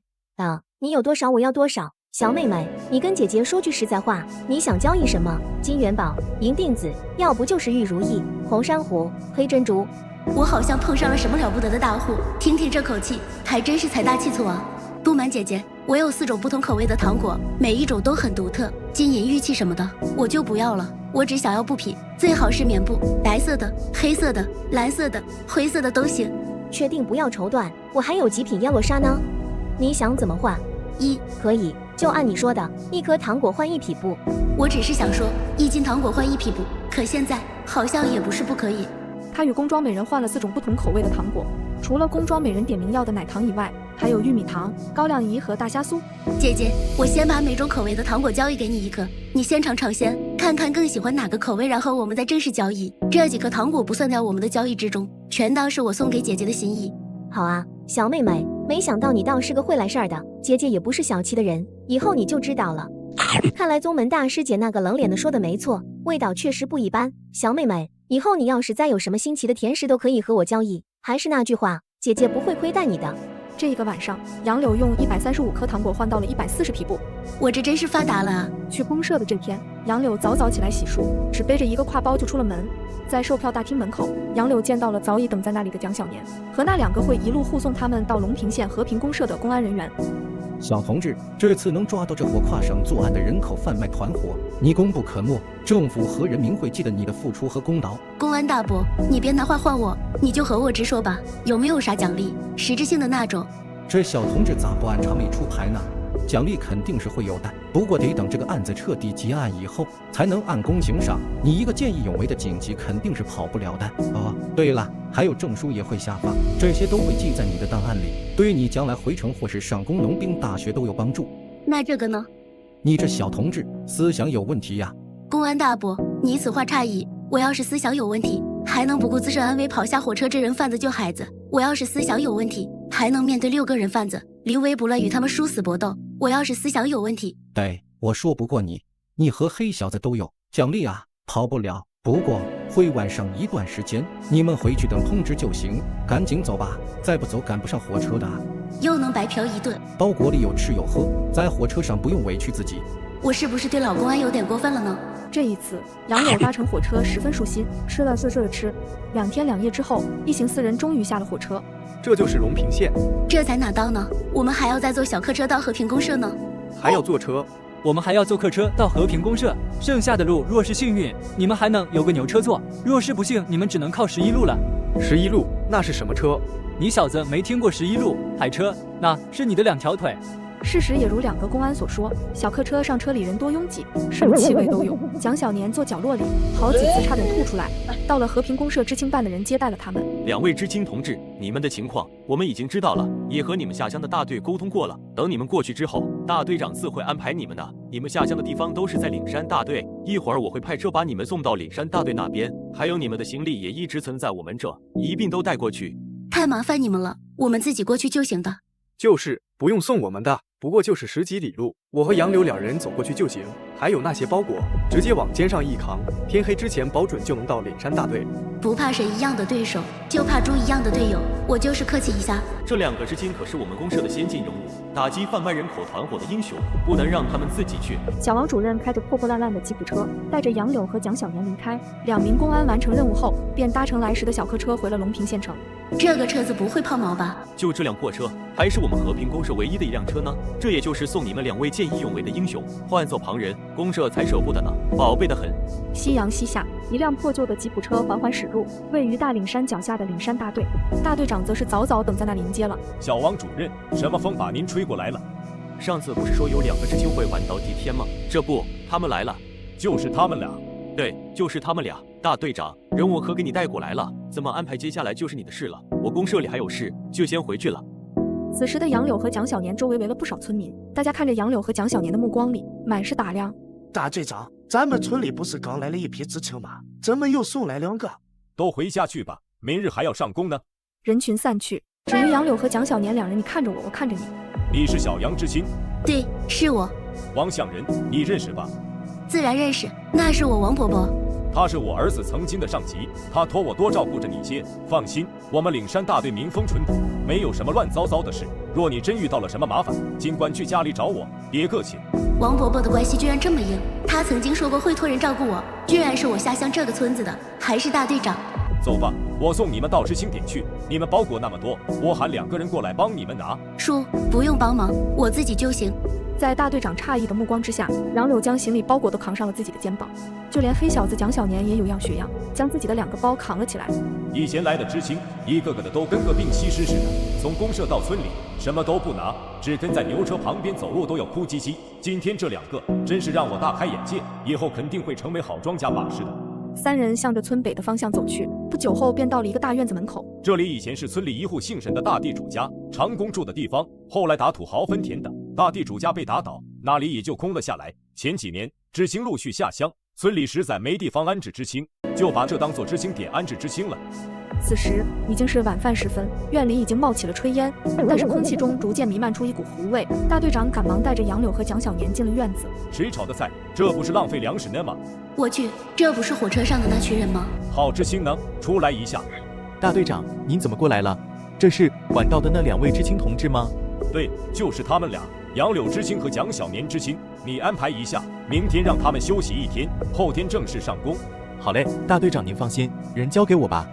此时齐媛媛也注意到了这边的动静，她看见是杨柳在那，挥着锅铲就冲了过来。杨柳，真的是你啊？你怎么才来？你不知道你在火车上不见了以后我们有多担心，我还想去找你呢。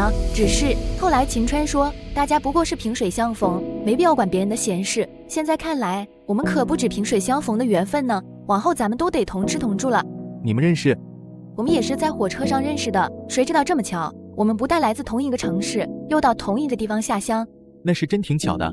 我叫郝向东，是68年下乡的知青，得大队长看中，现在负责管理整个知青点。齐媛媛，既然你和这位女知青认识，那就麻烦你带这位女知青进屋安置一下。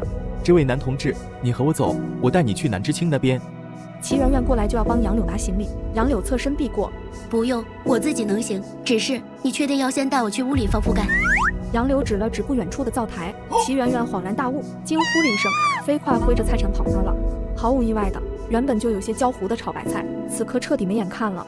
刘明，你怎么不看着点锅？你还说我？你不也一样？我不管了，你自己想办法吧。刘明甩袖子走了，走得毫无留恋，独留齐媛媛站在原地不知所措。那边郝向东已经安顿好了蒋小年，出来以后看见仍站在院子里的杨柳，显然十分惊讶。你怎么还在这？杨柳无奈地看向不远处垂头丧气的齐媛媛，郝向东满脸无语。这个齐媛媛虽然已经来了好几天了，可就没干过一件利索事。但是相比秦川和方小莲以及刘明，那3个是只动嘴不动手。彭知青，麻烦你出来一下。好知青，你叫我。新来的知青，你帮着带进去安排一下。好，我来安排。对面那间大屋已经住满了，小的这间还能住人，你看看剩的几个位置，想睡在哪，我帮你把铺盖弄一下。屋子里还坐着3个女知青，她们见到有人进来纷纷起身，看见陌生的杨柳，几人目光里都带着打量。我叫彭玉，住在旁边那个屋，你有什么事都可以来找我。彭玉将3人一一介绍给了杨柳，汪清和周娇娇2人笑着和杨柳打了招呼，顾和则只点了点头。幸好我不是和齐媛媛、方小莲住在一起的。杨柳这边才刚将被褥铺好，彭知青就去而复返。郝知青说晚上让你们和大家一起吃饭，算是给你和另一位知青接风洗尘。杨柳没打算占别人便宜，他从包裹里拿出一瓶肉罐头，全当是晚上给知青点加的菜了。与他1墙之隔的蒋小年也被邀请晚上一起吃饭。蒋小年虽然没有肉罐头，但他拿出了自己老妈特意给带的酱菜。院子内凳子上坐满了年轻男女，晚餐则是用放在桌上的几个大盆盛着的。正式开饭之前，在郝知青的带动下，每个人都做了自我介绍。方小莲和秦川看见杨柳，则是吃惊不已。这一餐下得最快的就是杨柳拿出来的肉罐头和江小年的酱菜。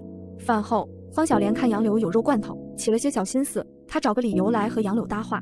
这人是忘了之前的教训，好了伤疤忘了疼。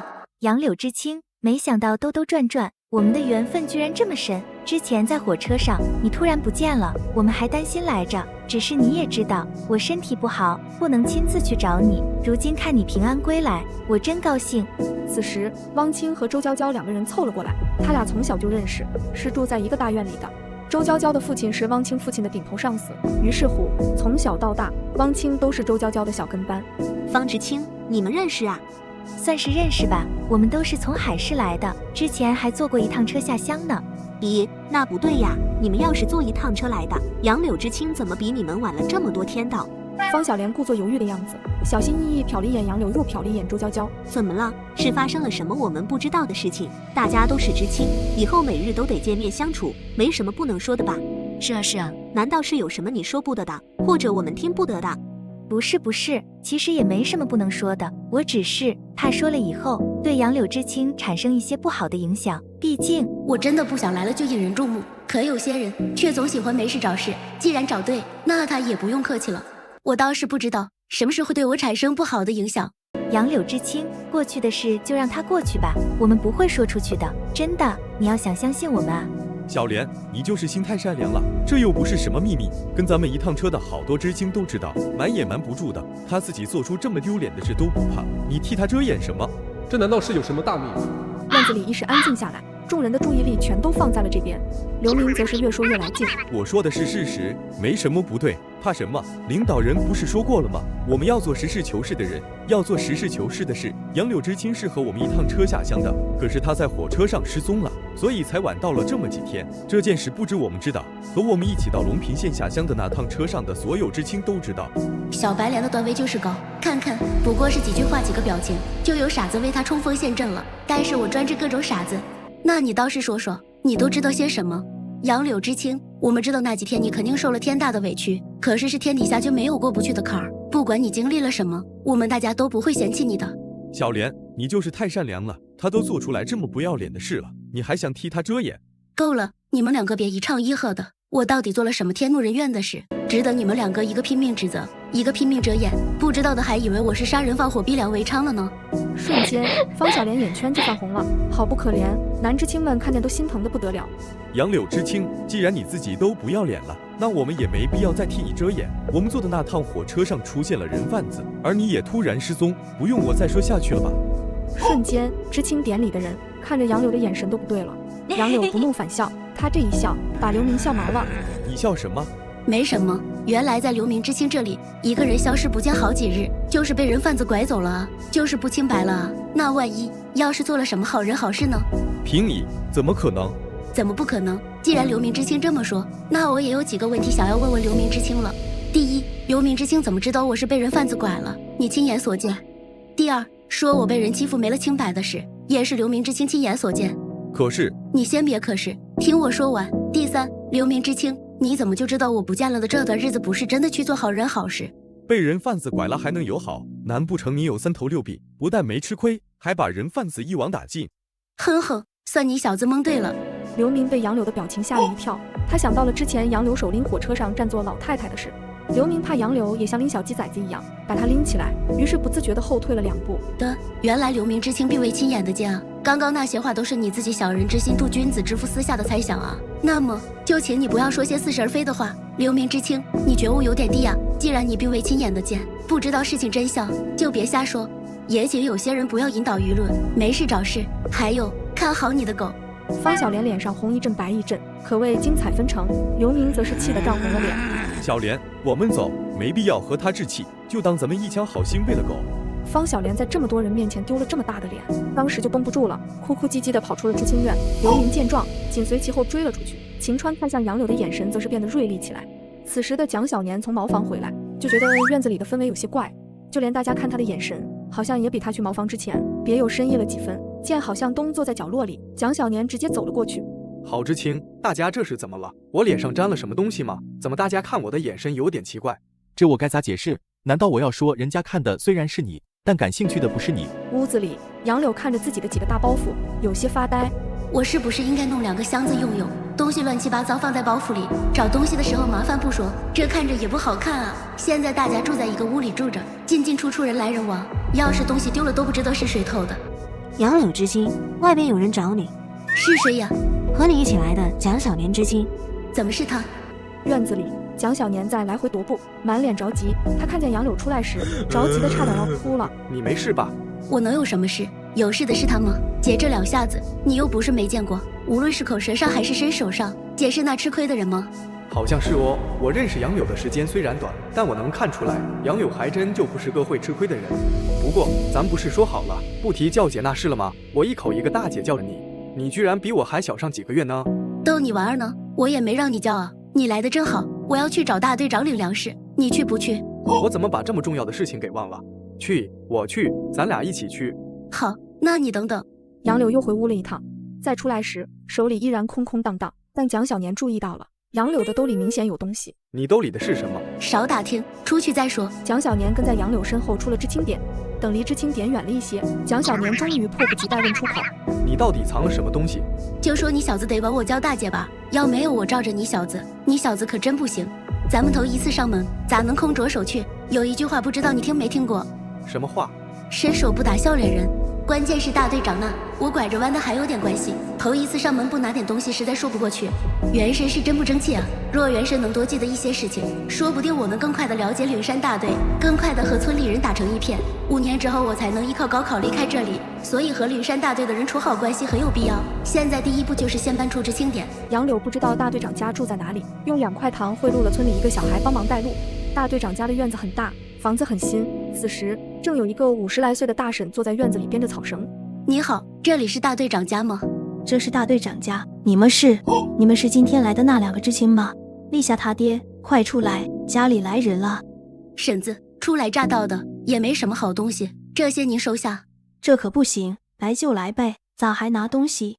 人家小杨知青可是打拐英雄，自己要是收了打拐英雄的东西，那怎么行？既然是小杨知青送的，那就收下吧，也不是外人。天都这么晚了，我还以为你们今天不能来了呢。得，我带你们去大队部，顺便再去把会计叫上。会计在账目上做好记录之后，还让蒋小年和杨柳2人签了名字，按了手印。每人100斤粮食，年底还粮食或者积分都成。这可是比真金白银还要好的东西啊！就是不知道这2个瘦巴巴的知青干上这多半年的活，能不能把这届出去的粮食还上？大队长您放心，别看我年纪小，可我有劲着呢。不就是干活吗？我在家里也没少干，借的粮食年底我肯定是能还上的。还有什么是需要帮忙的吗？大队长，我想搬出知青点。你想搬出知青点？我没做什么天怒人怨的事吧？怎么这一老一小这么震惊？知青点的人太多了，人多是非也多。我这人天生就不喜欢麻烦，所以就想着搬出去。你们城里来的这些娃子，真是一天天的没事找事，不就是个吃饭睡觉的地方吗？在哪不行？人多麻烦，你咋不说人多还热闹呢？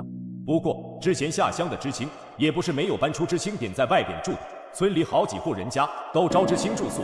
君，你想搬出知青点也行，村里还有好几家能招知青住宿。刘寡妇家就她和一个17、18的闺女，还有文老头2口子呢，也可以住人。老2口子一辈子无儿无女。还有王家，他们家也可以，正好他家儿媳妇也是知青，你自己选一户吧。我想要出去住，不过是为了我行事更方便些。若是真住到别人家去，不但不方便，还多了更多人窥探，那哪成啊？大队长，这3家都挺好，不过我却有点别的想法。什么想法？说说我听听。我想自己盖间房子。盖房？孩子啊，盖房子的钱可不是个小数目，而且到时候可是你一个人住啊。我想好了，大队长，我是一定要搬出知青点的，还得麻烦您在村里帮我批一块地方盖房子。我初来乍到，也不认识什么人，盖房的事宜还得大队长您帮着多操心。不过您放心，有什么说到您尽管提点我。盖房也不是不行，但是咱们可得提前说好，若你将来有一日回城了，这房子可得留给村里。那是肯定的，毕竟在这个时代，就连山上的猎物草药，那也都是归国家所有，更何况是房子。成，那就盖房。明日你们2个不用上工，就在村里转转，先去选个地方。至于找人手买材料的事，都交给我。那就多谢程叔了。之前不还一口一个大队长的，这才多长时间，咋就变成程叔了？在外边的叫大队长。是程叔，你放心，场面上肯定叫您大队长，这不是私下里吗？大家都是自己人，叫程叔显得不是更亲切吗？这个小杨知青倒是和其他城里来的知青有些不一样。背着粮食回知青点的路上，蒋小年还有点没回过神来。你真要搬出去住？有什么不可以吗？没有，杨柳要是搬出去了，那我呢？自从人贩子的事以后，我还真有点依赖他了呢。要不我也搬出知青点，在杨柳盖房的旁边也盖一所小房。你笑什么呢？怎么鬼鬼祟祟的？我就是想问，盖间房子得多少钱？这个吗？七七八八加在一块儿也得70-80吧。70-80？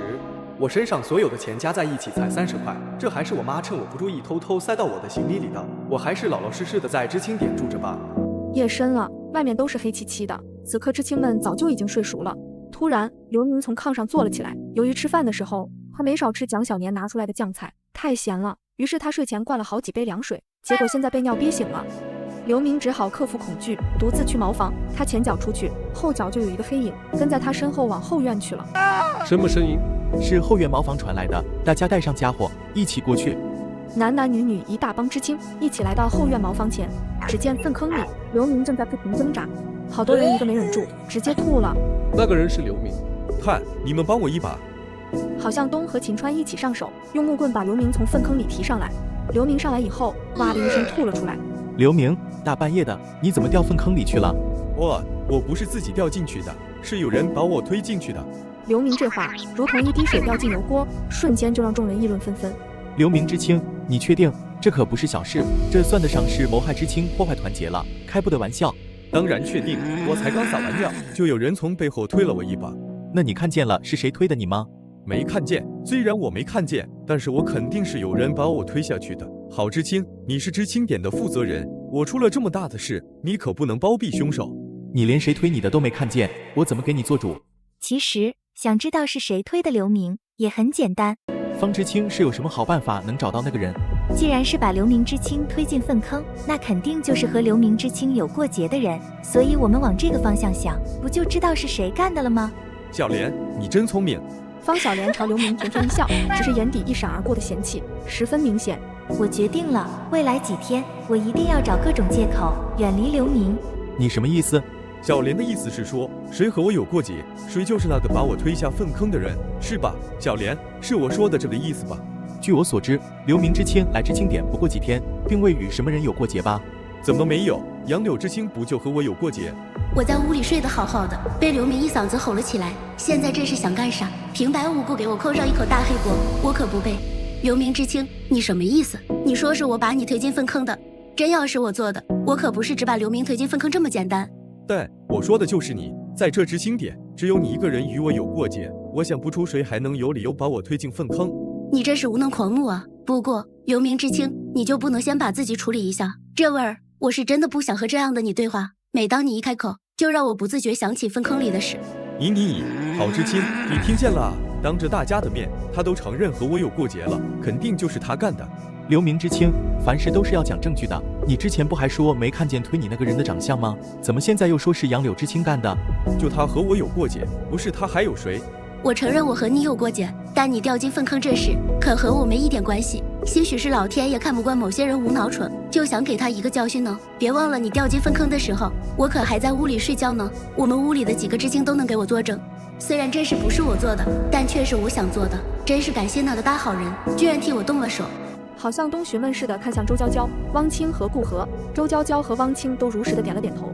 我觉得这件事不可能是杨柳知青做的，他就睡在我旁边。我这人向来浅眠，这一晚上基本就没怎么睡。我敢证明杨柳知青一直没有出去过。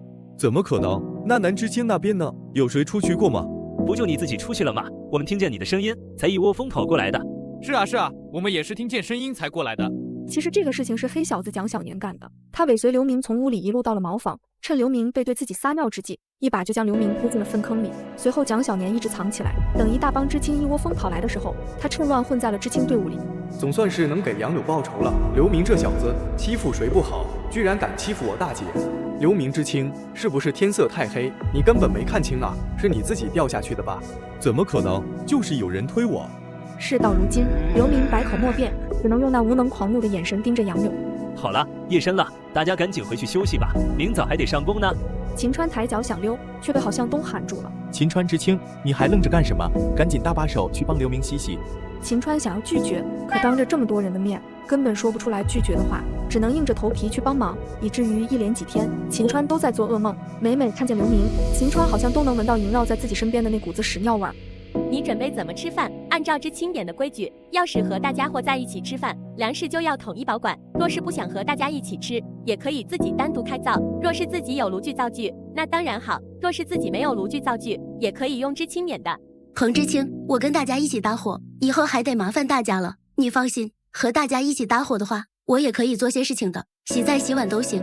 那蒋小年呢？彭知青，你们问过他了吗？问过了，小蒋知青和你一样，也和大家一起，我们都是2人一组搭档干活，你正好可以和小蒋知青一起。好，这下我可有了一个免费劳动力，我这可不是在占那黑小子的便宜，这叫男女搭配干活不累。丝毫不知道自己已经被人惦记上了的蒋小年，心情极好，见到杨柳出来，他立马围了上去。你这是捡钱了？没有啊，你怎么这么问？当然是看你高兴的有点太过了。这么明显的吗？我难道是控制不住？不行，我得压一下，不能太明显。此刻院子里没人，蒋小年凑近杨柳，压低声音炫耀：怎么样，我帮你出气了，心情好点了没？你干的，昨天晚上那件事居然是蒋小年干的，干得好，干的是真好啊！等着。杨柳急匆匆进屋，在自己带来的包裹里摸了又摸，拿出一包绿豆糕出来，随后出来递给了蒋小年：给你的，拿着。这是给我的奖励吗？自然是奖励，怎么不想要？你要是不想要，我可就收回来了。要，我没说不要。这包绿豆糕我终于送出去了。前天在火车上，我吃绿豆糕居然过敏，以后我再也不吃绿豆糕了。吃完早饭，知青点的其他知青纷纷出去上工，蒋小年和杨柳2人则打算去公社。杨柳想去溜达一圈，蒋小年则是要去给他妈寄信。但是由于他们从知青点出来的时间有些晚，已经错过了村里的马车，2人只能凭着2条腿往公社去。2人走了1个多小时后，终于到了和平公社。你不是要去寄信吗？去吧。那你呢？我当然有我自己的事要办了，大人的事小孩少打听。我叫他2句大姐，难道杨柳真把自己当大姐了？杨柳不会忘了吧？我可比他还要大上几个月呢。杨柳溜达着进了供销社，没看到想买的东西后，又去了国营饭店。离得老远，杨柳就看见国营饭店门口立着的牌子，就冲昨天晚上蒋小年为我打抱不平，朝刘明下黑手。等他那边完事，我就请蒋他到国营饭店吃顿肉。又在镇上转了2圈，杨柳还看见了一家回收站。他想到小说里写的回收站必有宝贝的原则，杨柳喜滋滋的进去了。只可惜他什么有价值的东西也没找着，里边剩下的真的就只是淘汰下来用不上的东西。最后杨柳无所事事，坐在邮局外边，一边吃着从空间拿出来的牛肉干，一边晒着太阳。突然不知道从哪里跑出来一条土狗，一人一狗，大眼瞪小眼。你看我干什么？这狗鼻子也太灵了吧！包里放着的牛肉干，不会是被这土狗闻到味儿了吧？你也想吃？我告诉你啊，别打这块牛肉干的主意，太有主了。不行，这是要给黑小子的。你要想吃，让你妈给你买去。你跟我求情也没用，你脸皮也太厚了。咱们萍水相逢，互不相识的，就想跟我要牛肉干？你求我也没用，你要是吃了，黑小子不就没了？杨柳看着小狗那委屈的样子，还是不争气的心软了一下。那好吧，给你1块。咱可说好了只有1块啊！这狗不会是通人性了吧？杨柳不情不愿地从挎包里拿出1块牛肉干扔了过去，狗直接叼住牛肉干，然后快速跑远了。好啊，原来你是这样的狗。刚刚跟我要牛肉干的时候可不是这态度啊，现在倒好，东西到手转身就走，这狗是真狗啊！就在这时，一声轻柔低沉的笑声传来，杨柳吓得一个哆嗦。是。杨柳向巷子里看了看，并没发现有人。奇了怪了，我明明听见了笑声的啊，难道是被刚刚那只黑狗影响，我出现幻觉了？正在杨柳疑惑之时，蒋小年从邮局里出来了。杨柳，你怎么在这？我办完事了，特意来找你。你给你妈写完信了？已经寄出去了。我问过邮局的工作人员，估摸着4、5天就能到。等你妈收到了你的信，她也就放心了。你的事也办完了，那咱们回队里吧。在那之前，我先带你去个地方。去哪儿？不是答应请你吃好吃的吗？看在你昨天晚上路见不平拔刀相助，不是，是报仇雪恨的份上，姐请你去吃炸带鱼。炸带鱼？你有钱？当然，别看姐打扮的普普通通，吃炸带鱼的钱还是够的。走，国营饭店走起。只是2人还没走出去几步，后面就跑过来一个男人，直直撞到了杨柳。杨柳根本没有防备，一下就摔了下去。此时又有2个男人从后边追了过来。站住，抓小偷！你个小偷，撞了人居然不道歉！走，咱们也去帮忙。跟着杨柳混的日子，简直可以用惊心动魄来形容。这才抓了人贩子没多久吧，现在就开始换成抓小偷了。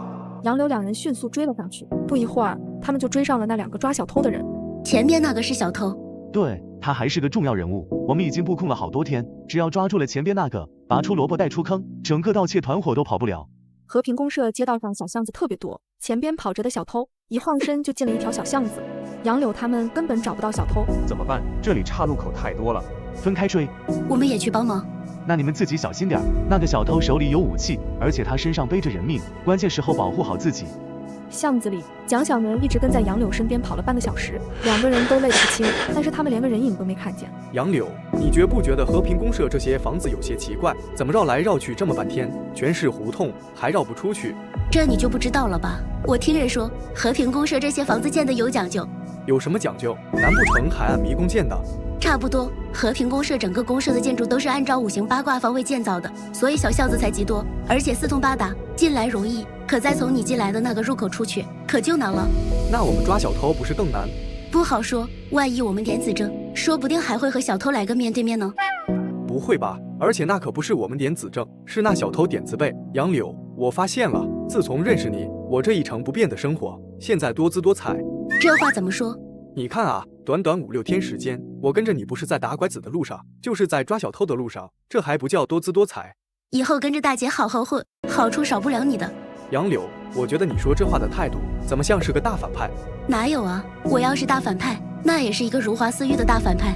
你好像跟如花似玉这个词一点都不挨边，咱还继续找吗？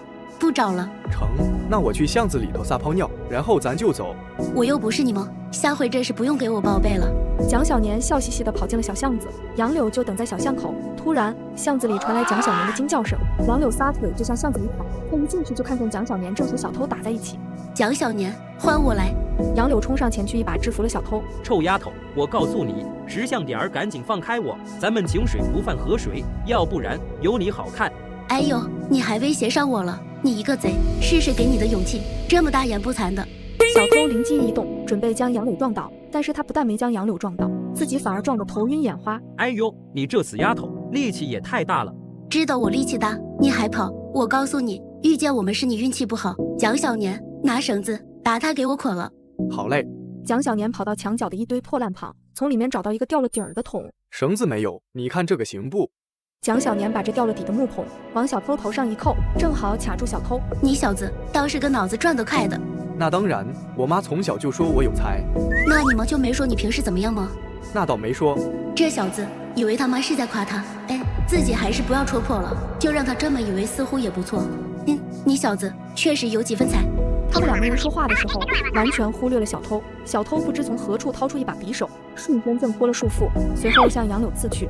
去死吧，多管闲事！那把匕首距离杨柳越来越近，突然，小偷直接摔倒在地，就连那把匕首也甩了出去。杨柳见状，迅速再次制服了小偷。蒋小年，是你小子捣的鬼吗？没有啊，不是我。那倒是奇了怪了，看来是老天爷帮忙呢。谁都没有注意到，在他们不远处，后面出现了一枚指甲大小的石子。一墙之隔的小院内，一个身材高大的年轻人，他手里抓着一把石子，正嘴角噙笑。高大年轻人旁边还有一个白白胖胖的年轻人。沈哥，你不像是个会多管闲事的人啊。你懂什么？我这叫做路见不平拔刀相助。之前你还告诫我让我闲事莫管呢，若不是今天一整天我一直就没跟你分开过，我真要怀疑眼前的人到底是不是我认识的沈焕白了。2位知青同志，这一次真是多谢你们了，还得麻烦2位跟我回去一趟，配合一下调查。等配合完一切事宜离开和平公社的时候，已经是半下午了。国营饭店也只剩下的也都是些蔬菜，最终2人随便点了点菜就狼吞虎咽了起来。原本是要请你吃肉菜的，哎，倒是没吃上，下次有机会保准补上。那我就不跟你客气了哈，下回再吃你一顿。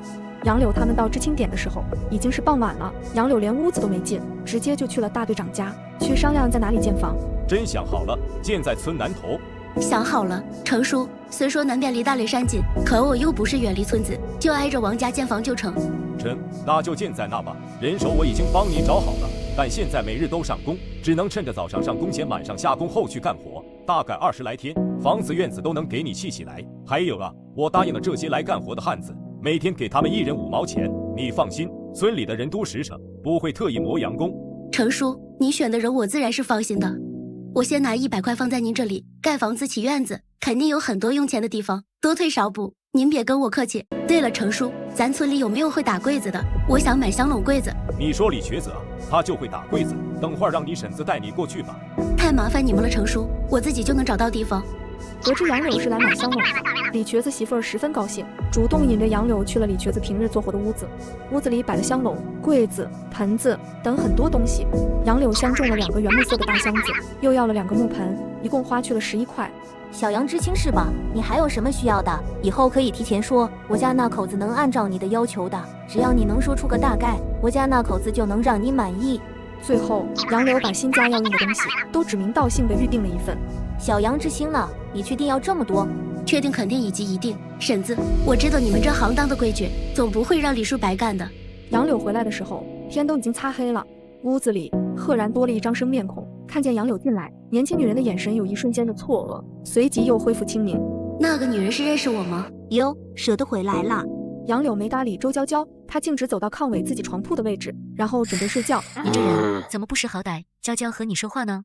杨柳依旧没搭理他们。汪清和周娇娇也不自讨没趣，自顾自地又聊了起来。桃姐，你说你咋这么好命呢？嫁了个军官还不用干地里活，每月都给你20元。顾知青，要我说呀，女同志年龄大了就得找个好人家嫁了。比如说我，不就找了我们家长君吗？瞧瞧我们家长君，对我那可是相当舍得的，就连我婆婆都争不过我去。此时，桃子又伸出自己的手，唉声叹气。桃姐，你这又是怎么了？手咋了？新买的擦手油好用着呢，前2天我还觉得这手背上有些粗糙，瞧瞧，只抹了一回，多润呢。听说里边还有马油呢，比那几毛钱一盒的普通擦手油可好上不知道多少倍。我们家长君就是舍不得我受委屈，每次写信回来都叮嘱我不要特意省钱，想买什么就买，想吃什么就吃。顾河实在不愿意听桃子说话，直接起身借着打水的名义躲了出去。直到这时，桃子才停止了炫耀。呀，这么晚了，我得回去了。时间晚了，我婆婆又该来寻我了。老太婆看我看得紧着呢。桃子离开了，汪清看着桃子留下来的10几块糖果，目露期待地看着周娇娇。小家子气，喜欢这便宜货，你就都拿去。几乎是风卷残云一般，汪清把10几块糖果全都塞进了自己的兜里。瞧你那没出息的样子。娇娇啊，你说桃子和顾河到底什么仇什么怨？我总觉得桃子看顾河的眼神里有一些不对劲儿。这你都看出来了？我当然看出来了。我觉得桃子看顾河的眼神，怎么说呢？有嫉妒，有不屑，还带了点防备。自从和王长君结婚以后，又似乎带了点幸灾乐祸。管他是什么原因呢，反正跟咱们没关系，大家目标一致，不都是讨厌顾河吗？2个人正说着，顾河开门进来了，汪清面色有些尴尬。你们都没上过学吗？见做常思己过，闲谈莫论人非。顾河，你说谁呢？我说谁，谁自己心里清楚。也，周娇娇气得站起身，一脚踢翻了旁边的脸盆，这声音把杨柳吵了起来。不想要了。有你什么事？是不关我的事，不过你刚才弄出的声音吵到我睡觉了，现在就关我的事了。我再问你一遍，脸盆不要了。我要不要和你有什么关系？脸盆是我的，我想要就要，不想要就不要，是吗？只见杨柳穿鞋弯腰，伸手捡盆，几个动作一气呵成。你到底要干什么？一会儿你就知道了。杨柳拎着脸盆打开屋门，用力往外一甩，把洗脸盆直接扔出了知青院。杨柳，你太过分了！人不犯我，我不犯人，都是你自找的。周娇娇终于老实了。杨柳见此，重新躺回炕上。周娇娇看着炕上躺着的顾河与杨柳，气得咬牙切齿。一个两个的，都是跟我来作对的是吧？娇娇，你别招惹他们了，他们……刚才我被杨柳欺负的时候，你怎么不出手？现在倒是充当好人来了。下回往家写信的时候，我肯定要告诉爸爸和汪清，就等着你爸妈写信来骂你吧。收起你那样子，好像我欺负你了似的，赶紧吹灯睡觉。可是我还有几件衣服没洗呢，要洗出去洗，别影响我休息。周娇娇径直走到煤油灯旁吹熄了火，汪清没有办法，只好出去了。半夜里，杨柳收到了一个名字叫做霸总那个出国的白月光的人的交易申请，对方用肯德基全家桶换了帅领导人的头像胸章，可是现在并不方便吃薯条、鸡翅什么的，杨柳只能先留在空间里。第二天早上，杨柳醒来时，屋子里只剩下周娇娇一个人。她刚穿好衣服，便听见院子里传来汪清的哭声。此时的院子里已经站了好几个人。这是怎么了？小杨知青，昨天夜里你听没听见你们窗根底下有什么异常响动或是可疑人员？到底怎么了？是汪清，他的好像东很会看眼色，知道几个男知青在这。彭玉不好说话，他立马把男知青们支走了。汪清的内衣丢了，内衣丢了。上边的和下边的都找不着了。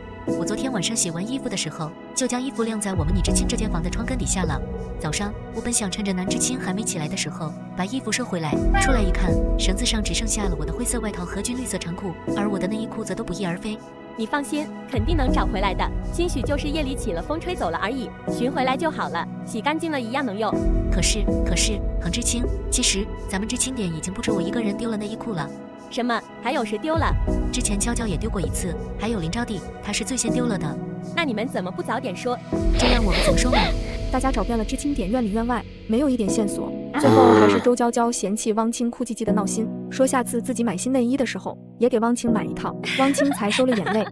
你也注意点自己的内衣，就是洗了尽量也别离开自己的视线范围。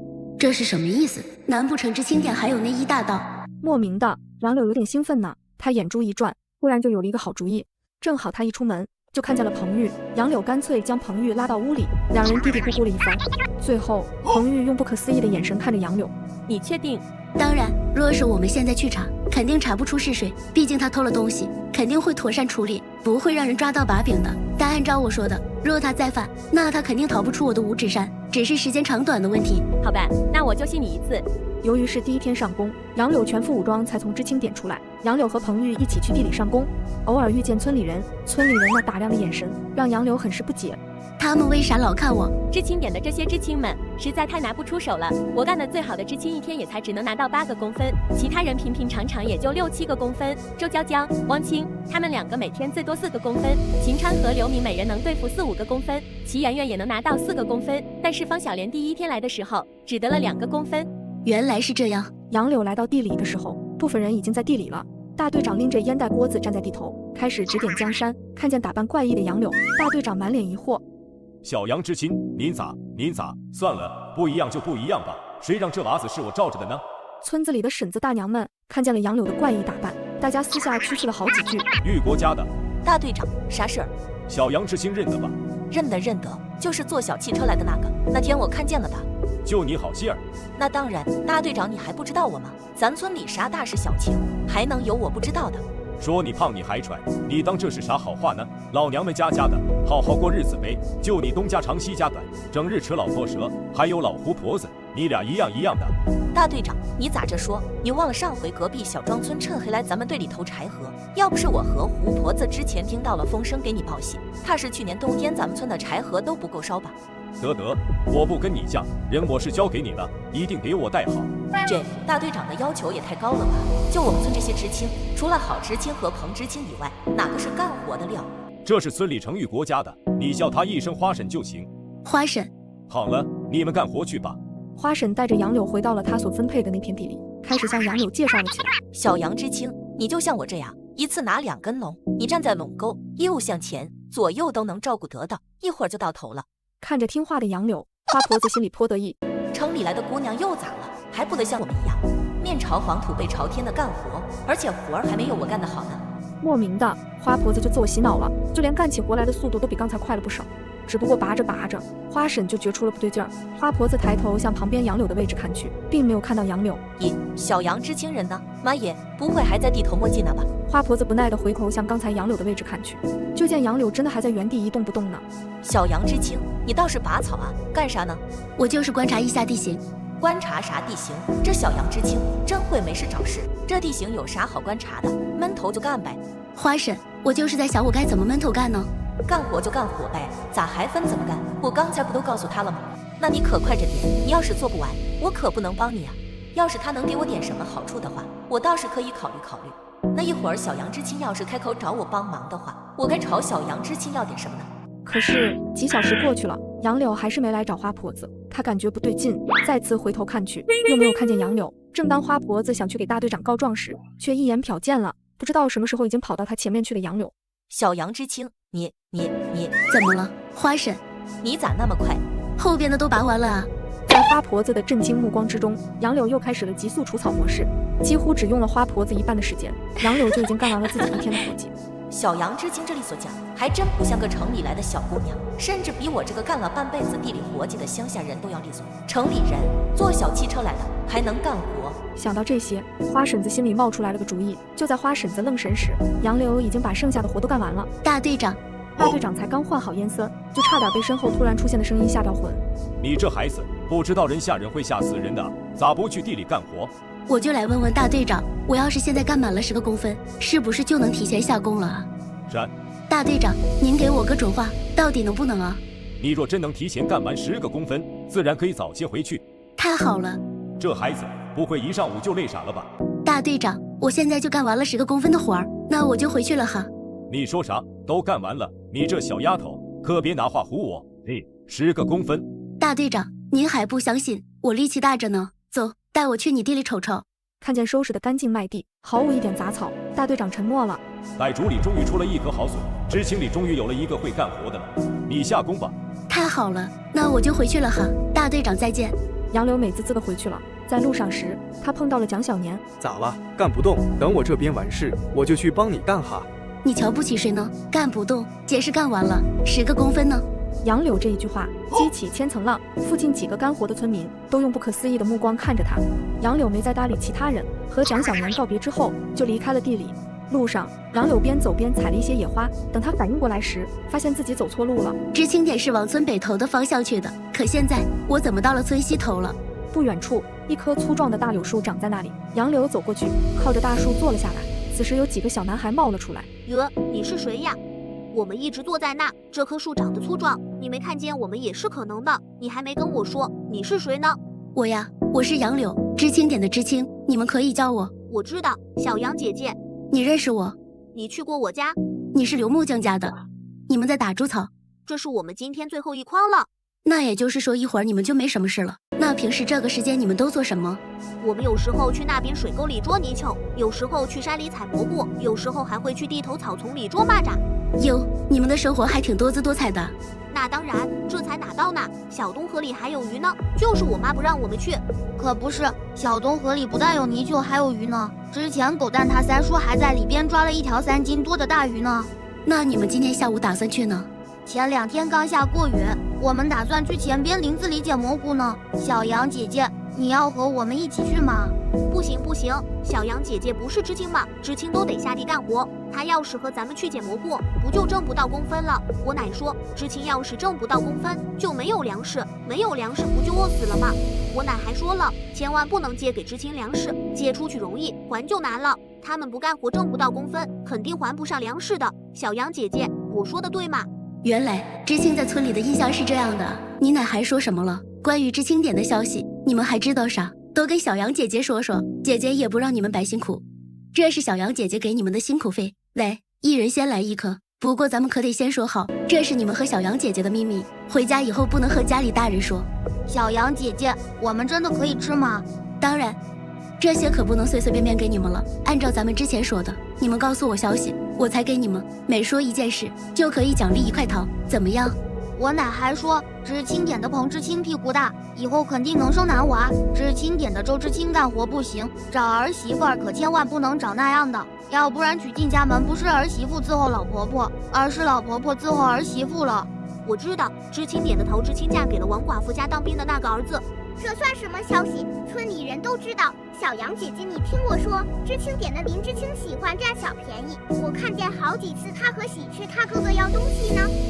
是啊，我也看见过林知青和别人要东西，但不是和喜鹊他哥哥，而是和周知青。我也看见过，但既不是喜鹊他哥哥，也不是周知青，是和张家三姐。林知青是另一个大屋里住着的那个叫做林招娣的女知青。第1天一起吃饭的时候，属那个林招娣吃的肉最多。我还知道知青点的穆知青和周知青在处对象，才不是呢！我上次看见穆知青没收周知青的东西，那就不是处对象。谁说不是？我都看见好几次周知青想要去抱穆知青了。那也不是，我奶说了，处对象的男女之间才会送东西。周知青给穆知青送东西的时候，穆知青没收，那就不是处对象。杨柳被一条又一条的信息弄得一团乱，他也不想听了。好了，不用再说了。不是说下午要去山里捡蘑菇吗？我和你们一起去怎么样？小杨姐姐，你放心，跟着我们进山，肯定不会让你空着手回来的。爸，我捡到了一朵白蘑菇，这里还有，我也捡到了。